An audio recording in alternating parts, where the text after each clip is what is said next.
Hello my dear student. आज हूँ आम टार्गेट बैच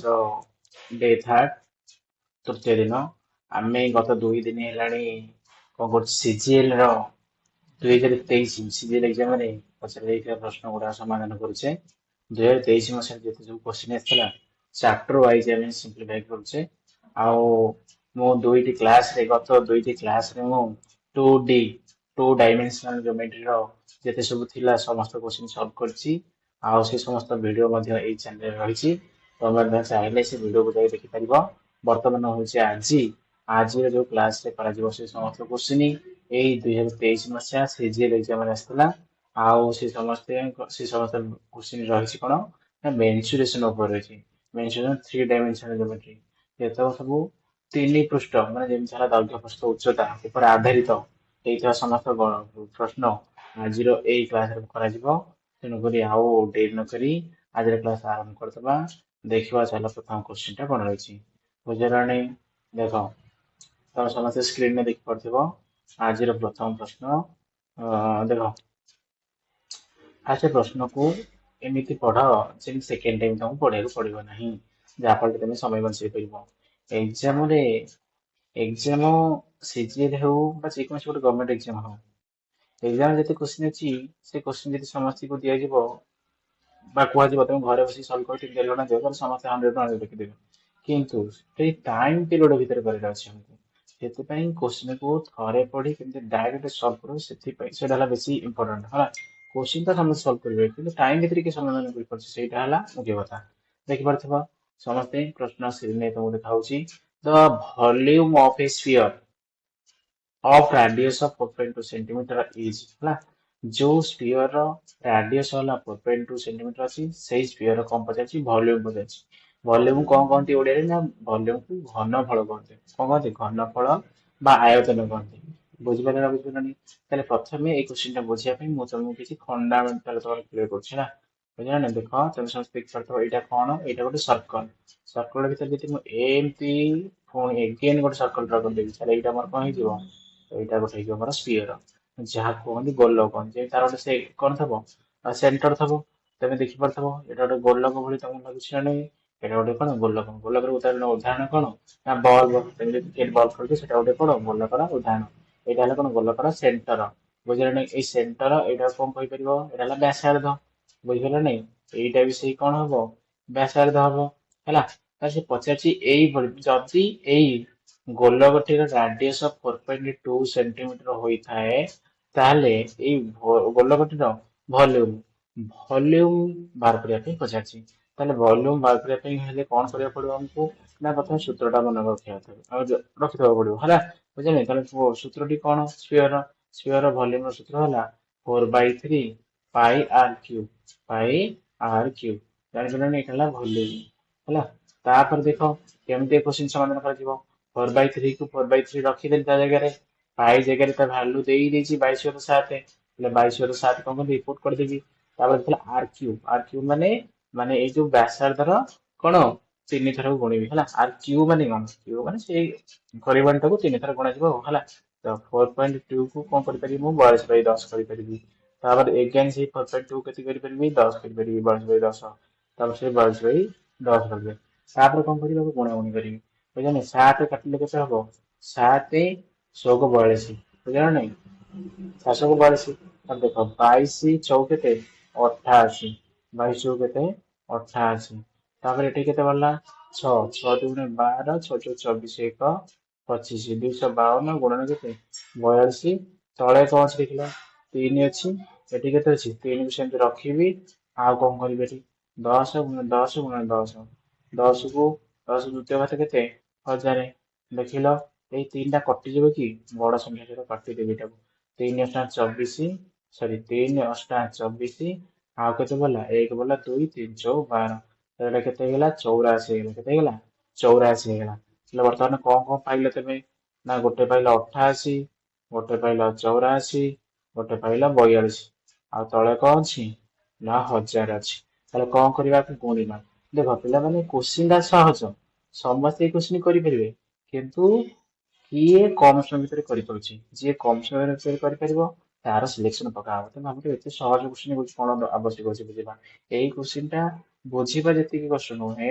ସଲ୍ଭ କରିକି ତାର ଆନ୍ସର ଭାବିବା ସେତିକି କଷ୍ଟ। ଦେଖ ୟୁନିଟ୍ ଡିଜିଟ୍ ତ ପକେଇ ପାରିବନି, କାହିଁକି? ଯଦି ମତେ ଥାଆନ୍ତା ଦେଖ 2 × 8 8 × 64 4 4 ତ ତିନିଟା ଅଛି, ଏଠି ବି ଅଛି, ଏଠି ବି ଅଛି, ଏଠି ବି ଅଛି, ତିନିଟା ଅପସନ ଅଛି, ତାହେଲେ କୋଉଟା ବାଛି ୟୁନିଟ୍ ଡିଜିଟ୍ ପକେଇ ଏଟା ସଲ୍ଭ କରିବାକୁ ପଡିବନି, ତେଣୁକରି ଟୋଟାଲ ସଲ୍ଭ କରିବାକୁ ପଡିବ। ତାହେଲେ ଟୋଟାଲ ସଲ୍ଭ କେମିତି କରିବି? ଦେଖ ମୁଁ 88 ତାପରେ ଏଠି କଣ କରିଦେବି 84 କି କଣ କରିଦେବି ଗୁଣନ କରିବି। ଗୁଣନ କେମିତି କରିବି ଦେଖ, ମୁଁ ଗୋଟେ ଗୁଣନ ଟେକ୍ନିକ ତମକୁ କହିବି। 8 କୁ 4 ରେ ଗୁଣ ଫାଷ୍ଟ, 8 ଚଉ କେତେ 32, 2 ରେ ଗୁଣିଲା କେତେ 3, ତାପରେ 8 ଚଉ କେତେ ଏମିତି କଣା କଣା ଗୁଣି ଦବ। 8 ଚଉ 32, ଏପଟେ ହେଲା 8 ସାଙ୍ଗରେ 64, ସେ ଦିଟାକୁ ମିଶେଇ ଦବ ହେଲା। ତାହେଲେ 4 2 କେତେ ହେଲା 6 ହେଲା, 6 3 କେତେ ହେଲା 9 ହେଲା। କେତେ ହେଇଗଲା ତମର 196, 3 ମିଶିଲେ କେତେ, ସରି କେବଳ 96, 3 ମିଶିଲେ କେତେ 99 ହେଇଗଲା। ତାହେଲେ 9 ରଖିକି 9 ନବ। 8 ଅଷ୍ଟାଙ୍ଗେ କେତେ ହେଲା 64, 64 ରେ 9 ମିଶିଲେ 64 10 74, 64 କେତେ ହେଲା 73। ବର୍ତ୍ତମାନ ତମକୁ ମିଳିଗଲା। ତାହେଲେ 84 କି 88 ରେ ଗୁଣିଦେଲା ପରେ ତମକୁ କେତେ ବାହାରିଲା 7392। ତାପରେ କଣ କରିବା ମାନେ 42 ଗୁଣିବାର ଅଛି, ପୁଣି 42 ଏଇଟାକୁ ତ ଆଉ କିଛି ସେମିତି ଗୁଣି ହବନି, ଏଇଟାକୁ ସିଧା ସିଧା ଗୁଣିବ ଆଉ। 2 2 4 9 2 18, 3 2 6 7, 7 2 କେତେ 14, 4 2 କେତେ 8, 8 9 9 ଚଉ କେତେ 36, ତାପରେ ଦେଖ 4 12, 12 3 କେତେ 15, 5 1 4 7 କେତେ 28, 28 କେତେ 29। ବର୍ତ୍ତମାନ ଦେଖ ମିଶେଇବା ଆକୁ 4 8 13 4 ଏଇଟା 4, ଏଇଟା 8 8 16 ହବ, ଏଇଟା 6 ହବ ବୁଝିପାରିଲେ ହେଲା। 4 8 16 ତା ସହିତ 14 ବୁଝିପାରିଲେ 4 6 4 କୋଉଠି ଦେଖିବା 4 6 4 ଅଛି, 4 6 ଲାଷ୍ଟ ଅପସନ ନମ୍ବର ଡି। ଆଉ କାହିଁ ଏତେ ବର୍ଷ ମିଶିବା ପାଇଁ ଯିବି, ମୋର ତ ଏଇଠି ବାହାରିଗଲା ଉତ୍ତର ଆଉ ବୁଝିଲେ। ତେଣୁ ସମୟ ଭିଡିଓ ଭାବେ ବସିବାର ଅଛି, ଆଉ ତ କୋଉଠି ନାହିଁ। 4 6 4 ଏଇଠି ତ ଦେଖିପାରୁଛ ଗୋଟିଏ ଅପସନ ଅଛି, ଆଉ କୋଉ ଅପସନ ଅଛି କି ନାହିଁ, ତେଣୁ ସରିଗଲା। ମାଉସ ଆଡେ ଯିବାରେ ନାହିଁ। ଜାଣିପାରିଲ ଜାଣିପାରିଲନି। କୋଶ୍ଚିନ୍ ଟା ସହଜ ହେଇଥିଲେ ମଧ୍ୟ ଯେହେତୁ କାଲକୁଲସ ରହିଛି, ତେଣୁକରି ଟାଇମ ତ ନିଶ୍ଚିତ ଲାଗିବ। ତେଣୁକରି ତମେ ଯେତେ ଶୀଘ୍ର ସିମ୍ପ୍ଲିଫାଇ କରିବ ତମେ ସେତେ ଶୀଘ୍ର ଆନ୍ସର ପାରିବ। କିନ୍ତୁ ସମସ୍ତେ ଏଇଟାକୁ ମ୍ୟାକ୍ସିମମ୍ ପିଲା ତ ଏଇ କୋଶ୍ଚିନ୍ ଟା କରିପାରିବେ, କେହି ତ ଛାଡିବେନି ନା। କାହିଁକି ନା ଏଇ କୋଶ୍ଚିନ୍ ଟା ଏତେ ସହଜ ଦେଇଛି, କେବଳ ତମକୁ ଭଲ୍ୟୁମ ପଚାରିଛି, ତମେ ବ୍ୟାସାର୍ଧ ଦେଇଛି। ତାହେଲେ କଣ ପାଇଁ ଏତେ ସହଜ କୋଶ୍ଚିନ୍ ପଡୁଛି ନା କେବଳ କାଲକୁଲସ ପାଇଁ, କାରଣ ତମକୁ 100 କୋଶ୍ଚିନ୍ କରିବାର ଅଛି 60 ମିନିଟ୍ ଭିତରେ ବୁଝିଲେ ନାଇଁ। 100 କୋଶ୍ଚିନ୍ କରିବାର ଅଛି 60 ମିନିଟ୍ ଭିତରେ ବୁଝିଲେ ବୁଝିଲ। ତାମାନେ ତମେ କେତେ ଶୀଘ୍ର କରିବାକୁ ପଡିବ ତମେ ଏଥିରୁ ବୁଝିପାରୁଥିବ ହେଲା। ତାପରେ ଦେଖ ଟେକ୍ନିକ ଆଉ ସବୁ ତ ମିଶେଇଲେ ମିନିମମ୍ 5 ସେକେଣ୍ଡ ଲାଗିଥାନ୍ତା ମତେ, ମାନେ 3 ସେକେଣ୍ଡ ଲାଗିଥାନ୍ତା ନା ନାଇଁ ମିଶିଲା ପାଇଁ। 3 ସେକେଣ୍ଡ ବଞ୍ଚିଲାନି, 3 ସେକେଣ୍ଡ ପୂର୍ବରୁ କେମିତି ଗୋଟେ ସେକେଣ୍ଡ ବଞ୍ଚିବ ସେଇଟା ହେଲା ମ୍ୟାଟର କରେ ହେଲା। ଗୋଟେ ସମୟ ଗୋଟେ ସେକେଣ୍ଡ ବଞ୍ଚେଇଲେ ତମ ପାଇଁ ବହୁତ ଫାଇଦା ହବ ହେଲା। ତାପରେ ଦେଖ ଆମେ ନେକ୍ସଟ କ୍ୱେଶ୍ଚନ କରିବା। ଗୋଟେ ଭଲ୍ୟୁମ ଅଫ ଏ କୋନ୍, କୋନ୍ ତ ତମେ ସମସ୍ତେ ଦେଖିଛ, ତମେ ସମସ୍ତେ ବାର୍ଥଡେ ଟୋପି ଯୋଉ ୟୁଜ କରୁଛ ସେଇଟା ଗୋଟେ କଣ କୋନ୍ ର ଗୋଟେ ଉଦାହରଣ। ମୁଁ ଦେଖ ତମ ପାଇଁ କରିଦେଉଛି ହେଲା ସ୍କ୍ରିନରେ। ଏଇଟା ଗୋଟେ ହେଲା କଣ କୋନ୍ ବୁଝିଲେ ନାଇଁ। କୋନ୍ ର ଏଇଟା କଣ ବେସ୍, ବେସ୍ ର କଣ କେମିତି ଆକୃତି ଟା କେମିତି, ସେପ୍ ଟା କେମିତି ହେଇଛି, ଆରେ ବେସ୍ ର ସେପ୍ କେମିତି ହେଇଛି ସର୍କଲ ହେଇଛି। ତାହେଲେ ଏଇଟା କଣ ସେଣ୍ଟର, ଏଇଟା କଣ ରାଡିଅସ। ଏଇ ଯୋଉ ଦେଖୁଛ ଏଇପଟ ସାଇଡ ରେ ଯୋଉ ରହିଛି ଏଇଟା କଣ କହନ୍ତି ଏଲ କହନ୍ତି। L means slant height. ଆଉ ଏଇଟା କଣ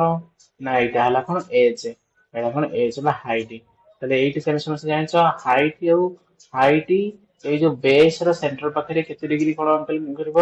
ନା 90 ଡିଗ୍ରୀ। ତେଣୁକରି ଏଇଟା ଗୋଟେ କଣ ହେଇଗଲା ରାଇଟ୍ ଆଙ୍ଗେଲ ଟ୍ରାଙ୍ଗେଲ ହେଇଯିବ। ଏଇଟା କଣ ହେଇଯିବ ରାଇଟ୍ ଆଙ୍ଗେଲ ଟ୍ରାଙ୍ଗେଲ। ଦେଇ ଦେଇଛି ଭଲ୍ୟୁମ ଅଫ କୋନ୍, ଭଲ୍ୟୁମ ମାନେ କଣ ନା ଆୟତନ ବୁଝିଲେ। ଆୟତନ ଦେଇ ଦେଇଛି କୋନ୍, କୋନ୍ ର ଭଲ୍ୟୁମ ସୂତ୍ର ସମସ୍ତେ ମନେ ଅଛି ନା ନାହିଁ। ସମସ୍ତେ କଣ କରିବାକୁ ପଡିବ ଏଇଭଳି କୋଶ୍ଚିନ୍ ସମାଧାନ କରିବା ପାଇଁ ହେଲେ ପ୍ରଥମେ ସୂତ୍ର ମନେ ରଖିବାକୁ ପଡିବ। ସୂତ୍ର ହେଲା ରହିଛି 1/3 ପାଇ ଆର ସ୍କୋୟାର ଏଚ୍। କଣ ହେଇଛି 1/3 ପାଇ ଆର ସ୍କୋୟାର ଏଚ୍। ତମକୁ ପ୍ରଥମେ ସୂତ୍ର ହିଁ ସମସ୍ତେ ମନେ ରଖିବାକୁ ପଡିବ। ତାର ଆମକୁ ଭଲ୍ୟୁମ ତ ଦେଇଥିଲା, ତାହେଲେ ଭଲ୍ୟୁମ ଜାଗାରେ ମୁଁ ପକେଇଦେବି କେତେ 7 3 9 2 0। ତାପରେ ସେପଟେ କେତେ କରିଦେବି 1/3 କରିଦେବି। ମୁଁ ତ ଶାଢୀ ପ୍ରଶ୍ନ ପଢୁନଥିଲି। If the height of the cone is 160, କେ ଦେଇଛି ହାଇଟ୍, ହାଇଟ୍ କୋଉଟା ଏପଟେ ହାଇଟ୍ ନୁହଁ, ଏଇଟା ହେଲା ସ୍ଲାଣ୍ଟ ହାଇଟ୍ ବକ୍ର ଉଚ୍ଚତା। କେବଳ ହାଇଟ୍ ହେଲା କୋଉଟା ଏଇ ଗୋଟାକ ଦେଇଦେଇଛି, କେତେ ଦେଇଛି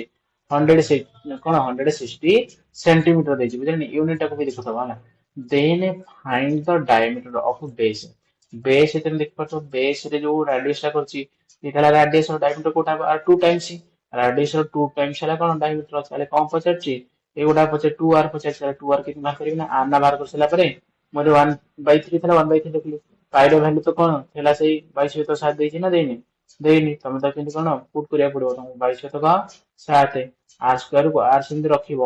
ଏଚ ଜାଗାରେ କେତେ ପକେଇଦିଅ 160 ପକେଇଦେବି। ଦେଖ ମୁଁ ତାକୁ କାଟିବି କେମିତି ତାକୁ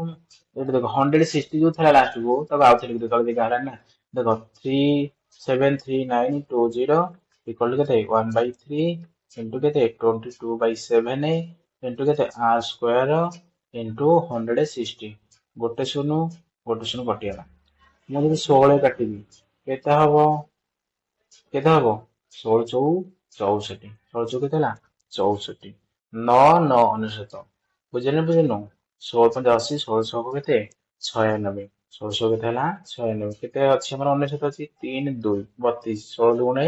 32 ମୁଁ ଯଦି 16 କାଟିଦେଲେ ହେଇଗଲା କେତେ ଟୋଟାଲ ହେଇଗଲା 462। ବର୍ତ୍ତମାନ ଆଉ କଟିବ ନା ନାହିଁ ଏଗୁଡା କଟିଯିବ। ଦେଖ 22 ରେ କଟିଯିବ 22 ଦୁଗୁଣେ କେତେ 44 ଏଠି ବଢିଲା 2 2 22 କେ 22 ହେଲେ କଟିଗଲା ନା କଟିଗଲାନି କଟିଗଲା। ବର୍ତ୍ତମାନ କଣ ହବ ନା ଏଇଟା ଗୁଣନ ହବ ଏପଟେ ଆଉ ଉପରେ କିଛି ନାହିଁ କାଟି ପାରିବନି। ତାହେଲେ ଏପଟେ ଆର ସ୍କୋୟାର ଇକ୍ୱାଲ ଟୁ କଣ ହେଇଯିବ 21 ଇଣ୍ଟୁ 3 ଇଣ୍ଟୁ 7 ତାହେଲେ କେବଳ ଆର ଆମକୁ ଦରକାର। ତାହେଲେ କେବଳ ଆର କେମିତି ବାହାର କରିବି ନା ଏଇଟା କରିଦେବି 7 ଗୁଣ 3 କରିଦେବି ଆଉ ଗୋଟେ ତ 3 ଆଗରୁ ଥିଲା ଆଉ ଗୋଟେ ଆଗରୁ ବି 7 ହେଲା ବୁଝିପାରିଲ ନା ବୁଝିପାରିଲନି। ତାହେଲେ ଆର ବର୍ଗମୂଳ ହେଲା ମୋର କଣ ଆର ଦିଟା 7 ଦେଖିପାରୁଛ ଦୁଇଟା 7 ର ବର୍ଗମୂଳ ହେଲା ଗୋଟେ 7 ଦୁଇଟା 3 ଦେଖିପାରୁଛ ଦୁଇଟା 3 ର ବର୍ଗମୂଳ ହେଲା ଗୋଟେ 3 ହେଲେ 7 ରୁ କେତେ ହେଇଗଲା 21 କଣ ବାହାରିଲା 21 ନା ବ୍ୟାସାର୍ଧ ବାହାରିଗଲା 21 ମୋର ମତେ କଣ ପଚାରିଲା ଡାଇମିଟର ପଚାରିଛି। ଡାଇମିଟର ମାନେ କଣ ଡି ମାନେ କଣ ନା 2 ଗୁଣନ ବ୍ୟାସାର୍ଧ ହେଲେ 2 ଗୁଣନ କେତେ ଆର ଭିତରେ କେତେ ପକେଇଦେବି 21 ପକେଇଦେବି ତାହେଲେ 21 ଗୁଣ କେତେ ହେଇଯିବ 42 ହେଇଯିବ 1242 ସେଣ୍ଟିମିଟର ହେଇଗଲା। ବୁଝିପାରିଲ ନା ପିଲାମାନେ? ଚାଲ ଦେଖ ତମେ ଭାବୁଥିବ ଏଇଟା ବହୁତ ସମୟ ଲାଗିଲା ବୋଲି ଜମା ବହୁତ ସମୟ ଲାଗେନି। ମୁଁ ଏତେ କାହିଁ ଲେଖିଲି ଫାଷ୍ଟ କାହିଁ ଲେଖିଲି କହିଲ ତମକୁ ସୂତ୍ର ଜଣେଇଥିଲା ସେକେଣ୍ଡ କାହିଁ ଲେଖିଲି କହିଲ ଯାହା ମୁଁ ସେଠି ରିପୋର୍ଟ କରିଛି ତେଣୁ ଗୋଟେ କୋଶ୍ଚିନ୍ କରିବାକୁ ମୋଟାମୋଟି ଭାବରେ ମତେ କେତେ ସେକେଣ୍ଡ ଲାଗିବ ଏଇ ଲାଇନ ଟା ଲେଖିବାକୁ 2 ସେକେଣ୍ଡ ପ୍ରତ୍ୟେକ ଲାଇନ 2 ସେକେଣ୍ଡ ଲେଖା 2 4 6 8 ସେକେଣ୍ଡ ଭିତରେ ତମର ମୁଁ କହି ଡାଇଗ୍ରାମ ତମେ ବୁଝେଇଲି ବୋଲି ଡାଇଗ୍ରାମ କଲି ତମେ କଣ ଏକ୍ସାମ ଡାଇଗ୍ରାମ କରିବ କି ତମେ ଡାଇରେକ୍ଟ ଭ୍ୟାଲୁ ପୁଟ୍ କରି ବାହାର କରିବ ହେଲା ତମକୁ ଡାଇଗ୍ରାମ ଫାଇଗ୍ରାମ କିଛି କରିବା ଦରକାର ନାହିଁ। ତମେ ଡାଇରେକ୍ଟ ଭ୍ୟାଲୁ ପୁଟ୍ କରିବ ତାହେଲେ ଗୋଟେ ଲାଇନ ଯଦି 2 ସେକେଣ୍ଡ ଧର 3 ସେକେଣ୍ଡ ଧରିଦିଅ ତମର କଥା ହଉ 3 ସେକେଣ୍ଡ ଏଠି 3 ସେକେଣ୍ଡ ଏଠି 3 ସେକେଣ୍ଡ ଏଠି 3 ସେକେଣ୍ଡ 9 ସେକେଣ୍ଡ 9 ସେକେଣ୍ଡରେ କୋଶ୍ଚିନ୍ ସରିଲା 3 ସେକେଣ୍ଡ ପାଠ କୋଶ୍ଚିନ୍ ପଢିଥିବ ତାହେଲେ 12 ସେକେଣ୍ଡ 12 ରୁ 15 ସେକେଣ୍ଡ ବିଶିଷ୍ଟ ଏଇ କୋଶ୍ଚିନ୍ ଗୁଡା ସବୁ ବୁଝିପାରିଲ ନାହିଁ। ଦେଖ ଯେତେବେଳେ କୌଣସି ଗୋଟେ ବଡ ଏକ୍ସାମ କୁ ଟାର୍ଗେଟ ରଖିକି ପଢିବ ତାହେଲେ ତେମେ ଯେକୌଣସି ଏକ୍ସାମ କ୍ରାକ୍ କରିପାରିବ। ଆଉ ତମେ ଯଦି କେବଳ କମ ଟିକେ ପାଠ ପଢିବ ତମେ ତ ଜାଣିଛ କମ୍ପିଟିସନ କୋଉ ଭଳି ହଉଛି ଆମ ରାଜ୍ୟରେ କଣ ଆମ ଦେଶରେ କଣ ପ୍ରବଳ ଭାଇ ଗୋଟିଏ ଏକ୍ସାମ ଗୋଟିଏ ସିଟ ପାଇଁ 500 1000 ପୁରା କମ୍ପିଟିଟର ଅଛନ୍ତି ତେଣୁକରି ଯିଏ କମ ସମୟ ଭିତରେ ଆକୁରେଟ କୋଶ୍ଚିନ୍ କରିବ ତାହେଲେ ସେଇ ହେଲା କଣ ସିଲେକ୍ସନ ହବାର ବହୁତ ଚାନ୍ସେସ ରହିଛି। ତାପରେ ଦେଖ ଆମେ କଣ କରିବା ତା ପର କୋଶ୍ଚିନ୍ ଟାକୁ ସମାଧାନ କରିବା ଏ ସମସ୍ତ କୋଶ୍ଚିନ୍ କଣ କରିବା ସିଜିଏଲ ବୁଝିଲା ନାଇଁ ସିଜିଏଲ 2023 ରେ ଆସିଥିଲା କେବେ ଆସିଥିଲା 2023 ରେ ଆସିଥିଲା। ତାପରେ କଣ ଯେତେ ସବୁ କୋଶ୍ଚିନ୍ ସଲ୍ଭ କରୁଛି ଆର ତୃତୀୟ କ୍ଲାସ ଅଛି ହେଲା ଇଏ ସବୁ 2023 ମସିହା ସିଜିଏଲ ଆସିଥିଲା। ତାପରେ ମୁଁ ଯୋଉ ଟୋଟାଲ 25 ଚାପ୍ଟର ମୋ ପାଖରେ ରହିଛି କେତେଟା ଚାପ୍ଟର ରହିଛି 25 ଚାପ୍ଟର ରହିଛି 25 ଚାପ୍ଟର ରୁ ସବୁ ତ କୋଶ୍ଚିନ୍ ସରି ସାରିଲା ପରେ ମୁଁ 2022 ର ସଲ୍ଭ କରିବି। ତାପରେ ଦେଖୁଛି ଆଉ କଣ କିଏ ଚାହୁଁଛି ଯଦି ଚାହୁଁଥିବ ଯେ ଅଦର ଏକ୍ସାମ ର ବି ପ୍ରିଭିୟସ କୋଶ୍ଚିନ୍ କଣ ସଲ୍ଭ କରନ୍ତୁ ମଧ୍ୟ ଯଦି କମେଣ୍ଟ କରିପାରିବ ମୁଁ ବି ଏବେ ଟ୍ରାଏ କରୁଛି ଆଉ ଅଦର ଏକ୍ସାମ ଦେଖିକି ଏବେ ଆସିବ ଆର ଆଇ ଅଛି ଓଡିଶାର ଏକ୍ସାମ ତେଣୁ ସେ କୋଶ୍ଚିନ୍ ଗୁଡାକ ମଧ୍ୟ କଣ କରିବି ସଲ୍ଭ କରିବି ବୋଲି ଆଜି କାଲି ରାତିରେ ମୁଁ ଦେଖୁଥିଲି ଦେଖିବା ହବ ଯଦି ଆଜିଠୁ ମୁଁ ଆରମ୍ଭ କରିଦେବି ସେଇଟା ମଧ୍ୟ ହେଲା ଦିଟାକ ପାର୍ଲାଲି ଚାଲିବ ସିଜିଏଲ ସିଏଚଏସଏଲ ବି ଚାଲିବ ଦିନକୁ ଯୋଡେ ଭିଡିଓ ଆସିବ ଯେମିତି ହେଲେ କଣ ଗୋଟେ ଗୋଟେ ଚାପ୍ଟର ଶେଷ କରିବାକୁ ଚେଷ୍ଟା କରିବି 20-25 ଦିନ ଭିତରେ ତମ ସବୁ ଚାପ୍ଟର ମୁଁ 2023 ର କେବଳ ମୁଁ ସାରିଦେବି ହେଲା ବୁଝିଲେ ଟାର୍ଗେଟ ନେଇକି ଯାଉଛି ଟାର୍ଗେଟ ହେଲା 100 ଡେଜ ରଖିଛି ଆରି ଭିତରେ କଣ କରିବି ଯେମିତି ହେଲେ ମୁଁ କୋଶ୍ଚିନ୍ ସମସ୍ତଙ୍କୁ ସଲ୍ଭ କରିବା ପାଇଁ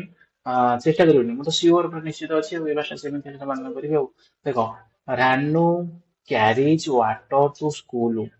ରାନୁ କଣ କରୁଥିଲା ୱାଟର ନେଇକି ଥିଲା କୋଉଠି ସ୍କୁଲ କୁ ଏନି ସିଲିଣ୍ଡ୍ରିକାଲ ଫ୍ଲାସ୍କ ହେଲା ବୁଝିଲନି କୋଉଦିନ ସିଲିଣ୍ଡ୍ରିକାଲ ଫ୍ଲାସ୍କ ये फास्ट क्लास आड़े भूली जाए केवल यदि आमको एई गोटे कीवर्ड दरकार हम सिलिंड्रिकल माने कोन सिलिंडर आकृति विशिष्ट सिलिंड्रिकल माने कोन सिलिंडर आकृति विशिष्ट तो आम समस्त सिलिंडर देखिଛ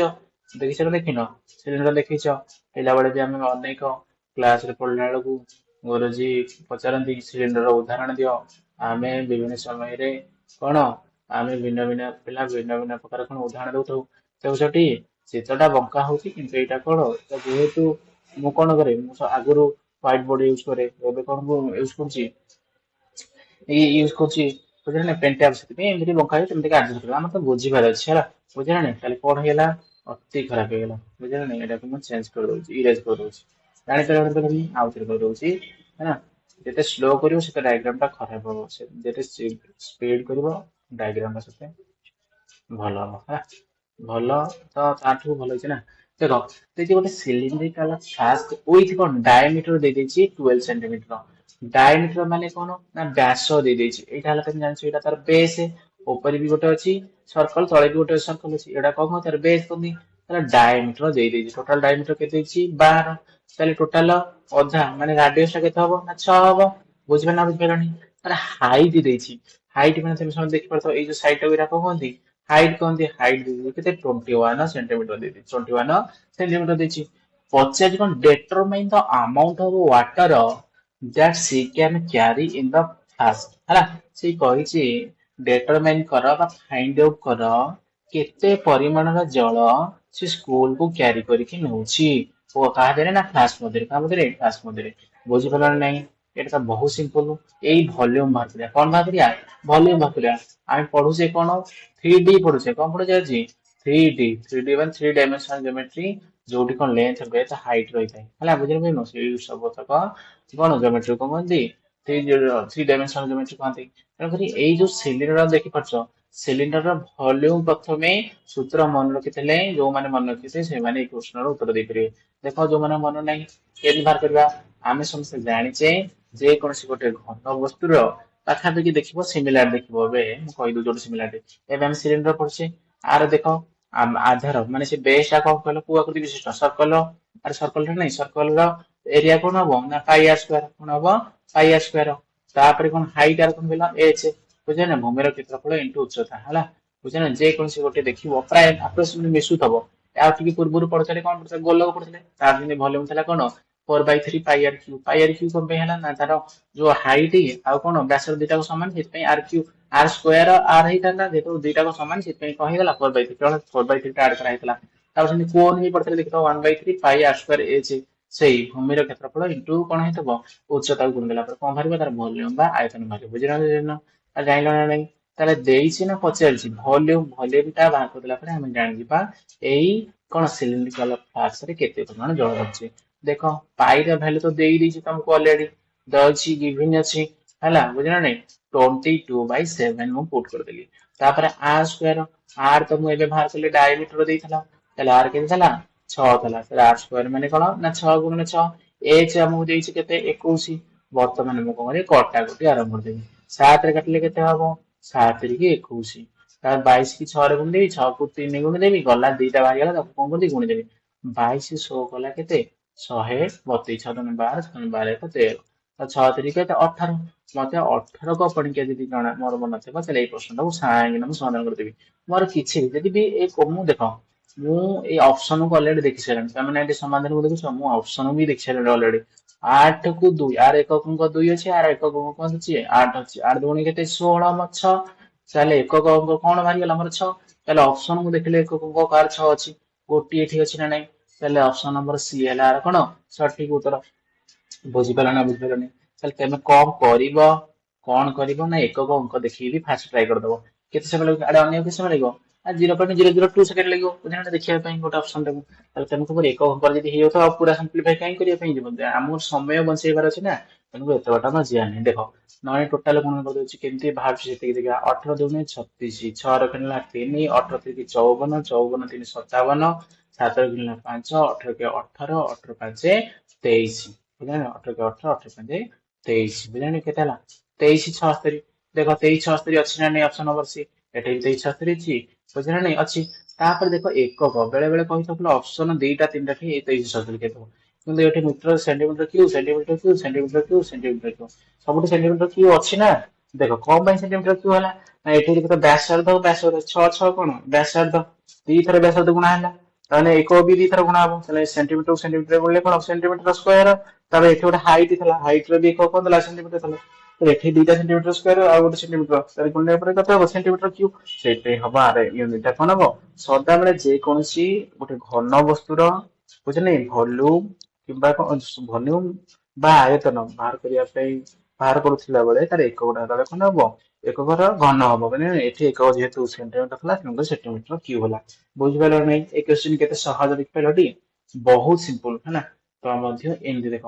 ସମସ୍ତ କ୍ୱେଶ୍ଚିନ୍ କରିପାରୁଛେ ବେଳେ ବେଳେ କଣ ହଉଥିଲା ଆମେ ତ ସବୁ ତ କ୍ୱେଶ୍ଚିନ୍ କରିଦଉଛେ ତାହେଲେ ହଉନି କଣ ପାଇଁ ଆମର ଥରେ କେରେ କ୍ରାକ୍ ଏକ୍ସାମ ହବ ନିଶ୍ଚିତ ହଉନି ଏଇଥିପାଇଁ ଯେତେବେଳେ ମିକ୍ସ କ୍ୱେଶ୍ଚିନ୍ କରୁଛେ ଆମେ ସେତିକିବେଳେ କଣ ହଉଛି ଆମେ ଗୋଟିଏ ଚାପ୍ଟର ଉପରେ ବେଶୀ ବ୍ୟସ୍ତ ହେଇଛେ ବୋଲେ 100% କରିଦଉଛେ ଯେତେବେଳେ ମିକ୍ସ କ୍ୱେଶ୍ଚିନ୍ କରିବା ଦେଖିବ ସେତେବେଳେ ଆସିବ ଆଉ ଜିନିଷ ବି ହଠାତ୍ କିନା ମନେ ପଡିବନି ଲେଟ୍ ହବ ଯାହା ଫଳରେ କଣ ତମେ ଟାଇମ ନେଇଯିବ ଯାହାର ମନେ ପଡୁଥିବ ସିଏ କରିଦଉଥିବ ଆଉ ତେମେ କଲାବେଳକୁ ତମର ସମୟ ପଳେଇଥିବ ସେଥିପାଇଁ କେତେ ପିଲା କଣ ଆସୁଥିଲେ ମଧ୍ୟ ଭଲ ଭଲ ପିଲା ତମ ଭଳିଆ ବୁଝିଲେ ସେମାନେ କଣ ହନ୍ତି ନା ବିଫଳ ହୁଅନ୍ତି ବୁଝିଲେ ପ୍ରଥମ ଇଏରେ। ତାପରେ ଦେଖ ଆମେ କଣ କରିବା ମୁଁ ଏଇଟାକୁ ଚେଞ୍ଜ କରିଦେବି ହେଲା ବର୍ତ୍ତମାନ ଦେଖ ଦେଇଛି ତାପରେ ନେକ୍ସଟ କ୍ୱେଶ୍ଚନ ଦେଖ what is the whole surface whole ମାନେ ଟୋଟାଲ ବୁଝିଲେ ହୋଲ ମାନେ କଣ ଟୋଟାଲ ସରଫେସ ମାନେ ଜାଣିଛ ତ ପୃଷ୍ଠ ଏରିଆ ଟୋଟାଲ ସରଫେସ ଏରିଆ ବା ଟୋଟାଲ ପୃଷ୍ଠ ତଳର କ୍ଷେତ୍ରଫଳ ଅଫ ଏ କୋନ କାହାର ନା କୋନ କୋନ ର କ୍ୱେଶ୍ଚନ ତ ଅଲରେଡି ଗୋଟେ କରିଦେଇଛେ of base radius 6 cm and height 8 cm କହିଛି what is the total surface area of a cone ହଉଛି ଆଉ କଣ radius 6 cm and ଏଇଟି ହେଲା କଣ ହାଇଟ୍ ଦେଇଦେଇଛି ତାହେଲେ କଣ କରିବା ଏଇ କ୍ୱେଶ୍ଚିନ୍ ସଲ୍ଭ କରିବା ପାଇଁ ପ୍ରଥମେ କଣ କରିବା ଗୋଟେ ଡାଇଗ୍ରାମ କରିଦବା ଡାଇଗ୍ରାମ କରିଦେଲେ କଣ ହବ ତମକୁ ସୁପର ହବ ଦେଖ ଡାଇଗ୍ରାମ କରିଦେଲି ତାହେଲେ କଣ କରିବି ଡାଇଗ୍ରାମ ତ କରିଦେଲି ତମେ ସମସ୍ତେ ଜାଣିଛ ଏଇଟା ହେଲା କଣ ତାର ବେସ୍ ରେ କଣ ଗିଭେନ ଅଛି ମତେ କୁହ ଫାଷ୍ଟ ଦେଖ କୋନ ର କଣ ଦେଇଛି ରାଡିୟସ ଦେଇଛି 6 ସେଣ୍ଟିମିଟର ରାଡିୟସ ତ ଜାଣିଛୁ କାହାର ଥାଏ ନା ବେସ୍ ରେ ଥାଏ ତାହେଲେ ରାଡିୟସ କୁ ଆର ଲିଖିତରେ ସୂତ୍ର କରାଯାଏ ସେଗୁଡା ଦେଲା କେତେ 6 ସେଣ୍ଟିମିଟର କେତେ ଦେଲା 6 ସେଣ୍ଟିମିଟର ଦେଲା ତାପରେ କଣ ଦେଇଛି ହାଇଟ୍ ତାହେଲେ ହାଇଟ୍ ତ ଏଇଟା ତ ହେଲା କହନ୍ତି କୋଉ ହାଇଟ୍ କହନ୍ତି ଏଇଟା ସ୍ଲାଣ୍ଟ ହାଇଟ୍ ବା ଏଲ କହନ୍ତି ହେଲା ହାଇଟ୍ ୟାର କୋଉଟା ତାହେଲେ କେବଳ ହାଇଟ୍ ଏଇଟା ତ ସ୍ଲାଣ୍ଟ ହାଇଟ୍ ମାନେ ବକ୍ର ଉଚ୍ଚତା ତାହେଲେ ଏଇଗୋଟା ହେଲା କଣ ତାର ହାଇଟ୍ ଏଇ ଯୋଉ ଗାଟା ପକେଇଲି ଏଇଟା କଣ ତାର ହାଇଟ୍ ଏଇଗୁଡା ପରିମାଣ କେତେ ଦେଇଛି 8 ସେଣ୍ଟିମିଟର ଦେଇଛି ବୁଝିପାରିଲ ନାହିଁ ତମକୁ ଆଉ ଟିକେ ପୂର୍ବରୁ କହିଥିଲି ତାର ଯୋଉ ଭର୍ଟେକ୍ସ ର ଆଉ ତାର କଣ ବେସ୍ ର ଯୋଉ ସେଣ୍ଟର କୁ ଯୋଉ ଲାଇନ ଜଏନ କରୁଛି ସେଇଟା କଣ ପରପେଣ୍ଡିକୁଲାର ହବ ବୁଝିଲେ ନାହିଁ ତାହେଲେ ଏଇଟା କେତେ 90 ଡିଗ୍ରୀ ହେଇଗଲା ତାହେଲେ ଏଇ ଯୋଉ ଟ୍ରାଙ୍ଗେଲ ଟା ଦେଖୁଛ ଏଇଟା କୋଉ ପ୍ରକାର ହେଲା ନା ସମକୋଣୀ ତ୍ରିଭୁଜ ହେଇଗଲା ତାହେଲେ ଏଇଟା ଦେଇଥିଲା 6 ଦେଇଥିଲା ଏଇଟା 8 ଥିଲା ଏଇଟା ତାହେଲେ କେତେ ହବ ନା 10 ହବ ତାହେଲେ ଏଲ କେତେ ହେଇଗଲା 10 ହେଇଗଲା ତାହେଲେ 8 ଦେଇଥିଲା 6 ଏଲ ବାହାରିଗଲା 10 ଆଉ ଏଚ ତ ଜାଣିକି ଦେଇଥିଲା ଆଉ ଏଚ ଦେଇଥିଲା କେତେ ନା 8 ବୁଝିପାରିଲନି ସମସ୍ତେ ଏକ କଣ ଅଛି ସମାନ ଅଛି ଯଦି ଏକ ସମାନ ନଥିବ ତାହେଲେ କଣ କରିବାକୁ ପଡିବ ନା ତମକୁ ତାକୁ କନଭର୍ଟ କରିବାକୁ ପଡିବ ସମାନ କରିବା ପାଇଁ ପଡିବ ଆଉ ସମାନ ନଥିଲା ବେଳେ ଗଣିଦବନି ଉତ୍ତର ତ ଭୁଲ ବାହାରିବ ନିଶ୍ଚିତ ବୁଝିଲ ତାହେଲେ କଣ ପଚାର ଟୋଟାଲ ସରଫେସ ଏରିଆ କଣ ପଚାରୁଛି ଟୋଟାଲ ହୋଲ ସରଫେସ ଏରିଆ ମାନେ କଣ ହୋଲ ସରଫେସ ଏରିଆ ଯାହା ଟୋଟାଲ ସରଫେସ ଏରିଆ ବି ସେୟା ଟୋଟାଲ ସରଫେସ ଏରିଆ କେମିତି ବାହାର କରିବା କୋନ ର ଆମେ ଦେଖିବା ଫାଷ୍ଟ କଣ କର ସରଫେସ ଏରିଆ ବାହାର କରାଯିବ କଣ ବାହାର କରାଯିବ ନା କର ସରଫେସ ଏରିଆ ପ୍ଲସ କଣ ଏରିଆ ଅଫ ବେସ୍ କଣ ବାହାରିବ କଣ ଏରିଆ ଅଫ ବେସ୍ ବେସ୍ ମାନେ କଣ ଭୂମିର କ୍ଷେତ୍ରଫଳ ବୁଝିପାରିଲ ନାହିଁ କର ସରଫେସ ଏରିଆ ଟା କେତେ କର ସରଫେସ ଏରିଆ ର ସୂତ୍ର କଣ ନା ପାଇ ଆର ଏଲ କର ସରଫେସ ଏରିଆ ଦେଖିପାରୁଛ ଟି ଏଇଗୋଟାକ ବୁଝିଲ ଏଇଗୋଟା ହେଲା ତମର କଣ କର ସରଫେସ ଏରିଆ ତା ଚାରିପଟଟା ହେଲା ତାପରେ ଏରିଆ ଅଫ ବେସ୍ ଟାର ଫେସ୍ ଟା କେମିତି ବା ବେସ୍ ଦେଖିପାରୁଛ ତଳେ ବେସ୍ ଟା କିଭଳି ଦେଖିବାକୁ ବୃତ୍ତାକୃତି ତାହେଲେ ତାର ଏରିଆ କେମିତି ବାହାରିବ ନା ବୃତ୍ତର ଏରିଆ ଯେମିତି ବାହାରେ ସେମିତି ତାହେଲେ ପାଇଆର ଦେଖ ଏଠି ବି ପାଇଆର ଅଛି ଏଠି ବି ପାଇଆର ଅଛି ତାହେଲେ କଣ କରିବି ନା ପାଇଆର ଟା କମନ ନେଇଯିବି ତାହେଲେ ଏପଟୁ କଣ ବଳିବ ନା ଏଲ ବଳିବ ଆଉ କଣ ବଳିବ ଆର ବଳିବ କଣ ପାଇଁ ଆର ବଳିଲା ଦିଟା ଆଡେ ତ ଥିଲା ଗୋଟେ ଆଡେ ବାହାରକୁ ପଳେଇଛି ଏତିକି ବଳିଲା ତାହେଲେ ଏଇ ଗୋଟାକ ହେଲା କଣ ତମ ଟୋଟାଲ ସରଫେସ ଏରିଆ ତମେ ଯେତେବେଳେ ଏକ୍ସାମ ରେ କରିବ ମୁଁ ନା ତମକୁ ବୁଝେଇବା ପାଇଁ ଏତେ ବାଟ ଲାଗିଲା ଏତେ ବାଟ ଡାଇରେକ୍ଟ ବାହାର କଲି ତମେ କିନ୍ତୁ ଡାଇରେକ୍ଟ ମନେ ରଖିବାକୁ ପଡିବ total surface area curve surface area formula direct put କରିବ ହେଲା ପାଇ ଆର ହୋଲ ଇନଟୁ ଏଲ ପ୍ଲସ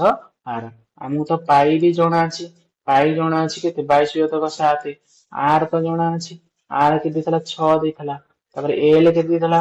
ଏଲ ଆଉ ଆର କୁ ମିଶେଇଲେ କେତେ ହବ ସରି ହଁ ଏଲ ଆଉ ଆର କୁ ମିଶେଇଲେ କେତେ 10